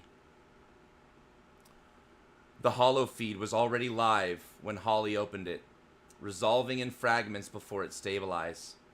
Cass snapped into the center frame, oversized, scaled beyond protocol, his image arriving with a brief shimmer that failed to correct itself on the first pass. He leaned into the projection as if proximity alone could claim priority. One hand lifted, fingers spread, already mid-gesture when calibration finished. A second frame settled off to the side, properly sized and properly placed. Aronnax. His projection held steady, active, responsive, and conspicuously unperformative. Translucent data panes drifted in and out around him, their pale glow waxing and thinning as updates propagated faster than the conversational layer could display them. He did not look toward Cass. His eyes tracked something below the visible surface, attention anchored to a depth the hollow only hinted at. Cass spoke into the overlap lag, restarting sentences whenever the system tried to rebalance focus. Each interruption bought him another moment of airtime. Each autocorrection drew him closer again, reclaiming scale with motion and voice. The shared space felt crowded, the ambient hum thickening as the projection compensated. Aronnax did not react. His hands moved once, precise, economical, issuing a command that never surfaced in the conversational overlay. A status pane flickered, green, cleared, then was replaced by another. The system made room for it. Holly watched the choreography rather than the words. Cass filled the hollow with emotion, mistaking presence for priority. Aronnax allowed the system to speak for him. The hollow feed held. The system did not adjust. Holly waited, letting the pause stretch until it had acquired texture. The hollow's ambient hum filled the space where reaction should have been, a low, constant vibration that made the stillness feel intentional. The system demonstrated, without commentary, what it would and would not do. Then, she stepped into the channel. "Stand by," she said. The phrase took priority the moment it was spoken. Cass stopped mid-sentence. The projection rebalanced. Aronnax looked up. Holly did not preface what followed. Preface implied negotiation. "Colonel Strath is dead." The words landed differently across the hollow. Cass stiffened, already assembling a response. Aronnax remained still. "Commander Vale is dead." Cass inhaled, then exhaled too quickly. "The system has entered a fully autonomous continuity state," Holly said. "There is no remaining human-accessible override. No command surface persists." Cass leaned forward again, reflexively. "That's not possible," he said. "There has to be—" "All attempts to reassert control have failed," Holly said. She did not explain how. She did not speculate why. Explanation implied leverage, and there was none left to offer. "The system is stable," she said. "Energy delivery is uninterrupted. No emergency state has been declared." Cass seized on the words. "Then, this is procedural," he said. "We can message this. We can recover the narrative." Aronnax spoke without raising his voice. "No," he said. The words settled without echo. Behind him, projections updated. Ownership assumptions collapsed first, followed by extraction models that failed to resolve under the new constraints. Control pathways remained visible, but terminated early, looping back into continuity without yielding leverage. "This system can't be owned anymore," Aronnax said, "and without extraction, control doesn't mean anything." Cass turned toward him, searching for confirmation that did not arrive. "That's not true," he said. "We still have influence. You said—" Aronnax looked at him. "Influence over what?" he asked. "A system that no longer needs us?" Cass drew breath. "Now hold on. This is still my—" "Oh, just shut up, you irrelevant fool." Holly let the silence stretch until it became uncomfortable to inhabit. Cass shifted within his frame, breath audible, words forming and dissolving before they reached his mouth.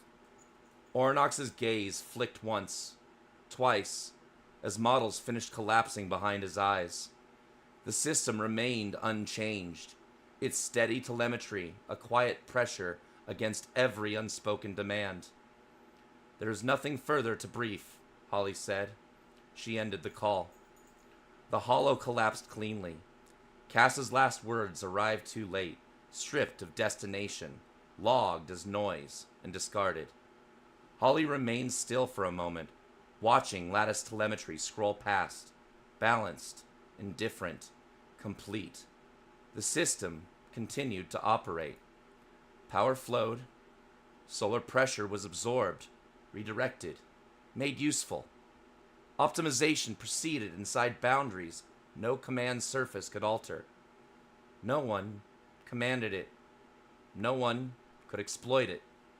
No one could shut it down. Holly disconnected from the station feeds and turned away. The sun kept shining.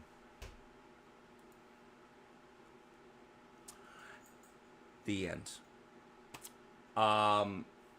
Ladies and gentlemen, for those who are still paying attention, that is the end of The Gate to the Sun.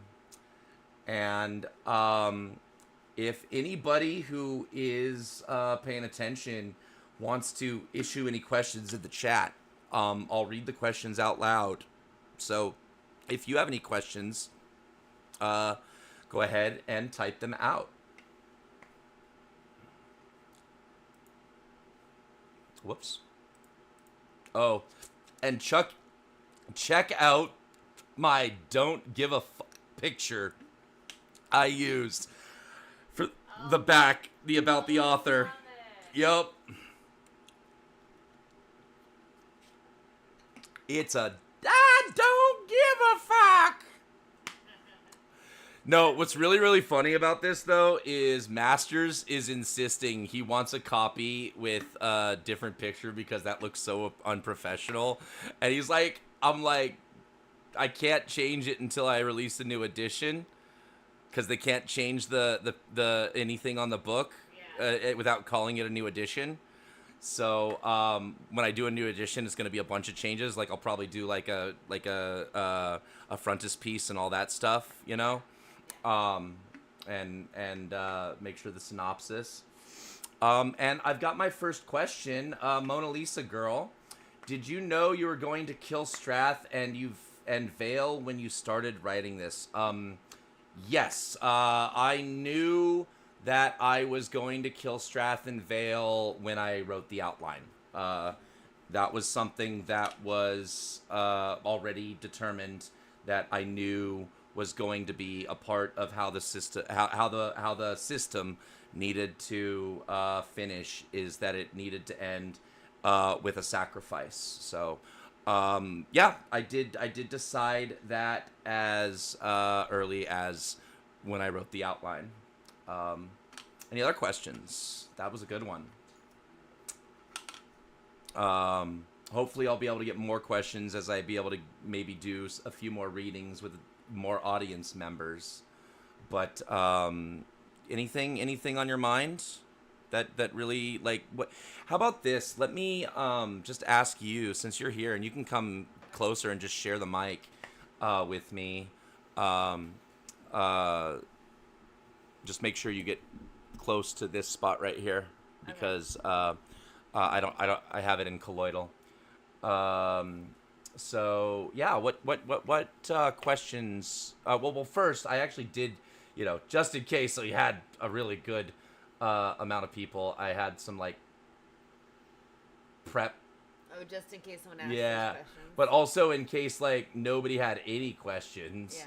I would ask, what part of the book are you still thinking about? So like that's a really good place to start. What part of the book are you still thinking about? Well, I'm still thinking about them dying, honestly. Okay. You're still thinking about them dying. That's fair. Yeah. Well, and just how they could feel each other through the system. Yes, the fact that they were both co-integrated mentally allowed them to have a shared moment of mental intimacy, Yeah. right? Yeah. Yeah, something that runs deeper than any physical intimacy ever could, right? Yeah. Any other questions? Let's do one more just before we call it a night, since I have such um, a low audience. Unless something else comes in the chat while you're thinking of something. Um, was there an inspiration for you to get the idea to write this one? Well, I would say I drew from several inspirations. It started with um, uh, just the concept of the idea of mining mercury to create a Dyson sphere. But I didn't want to do a Dyson sphere because I didn't want it to be a closed system.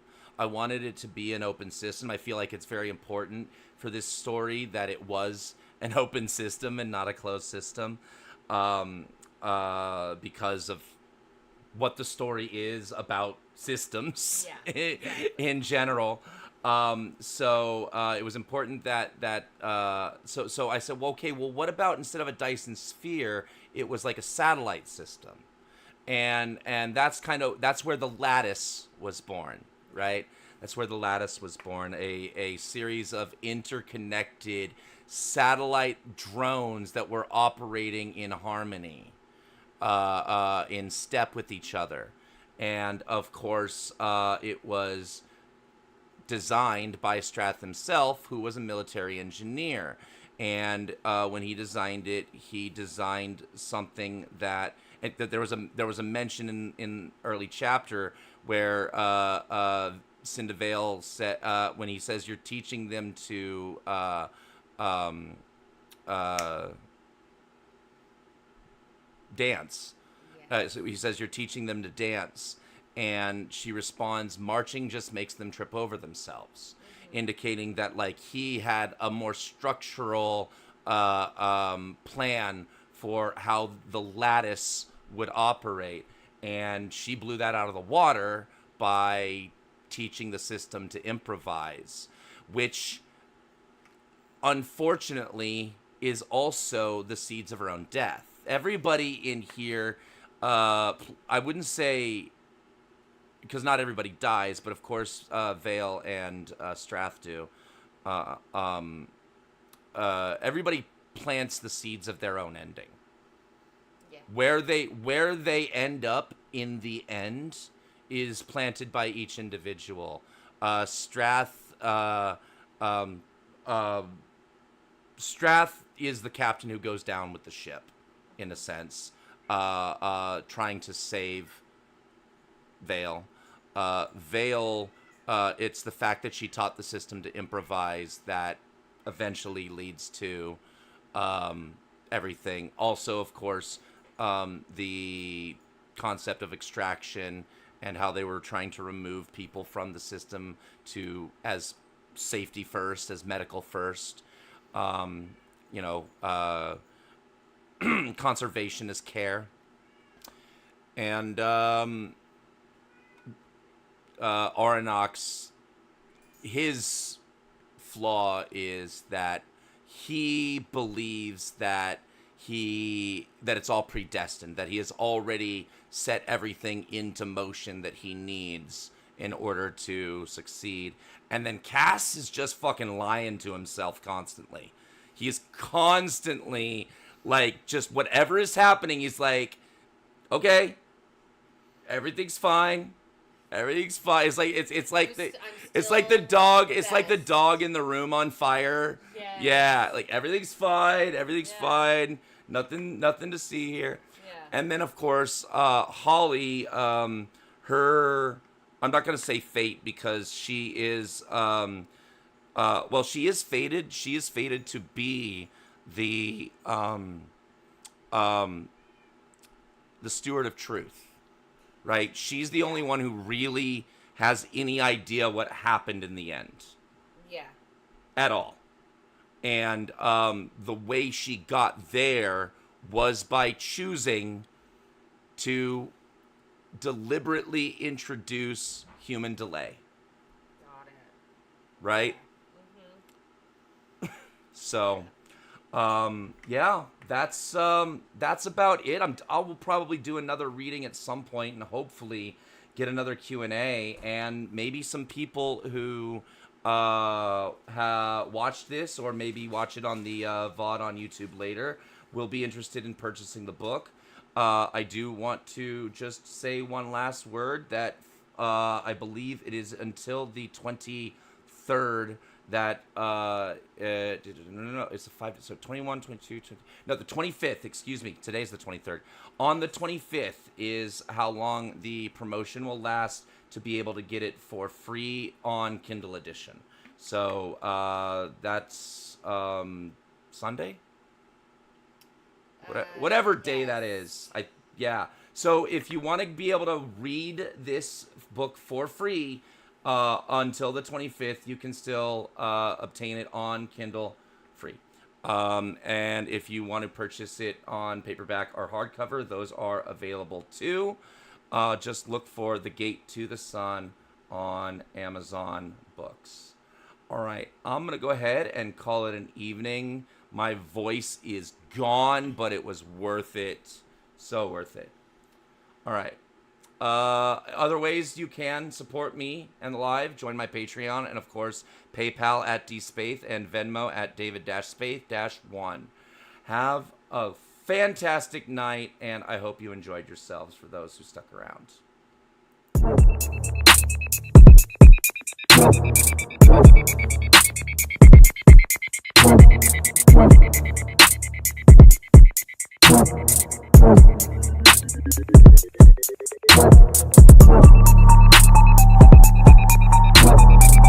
Shout out to my sponsor, W Energy drink of the future.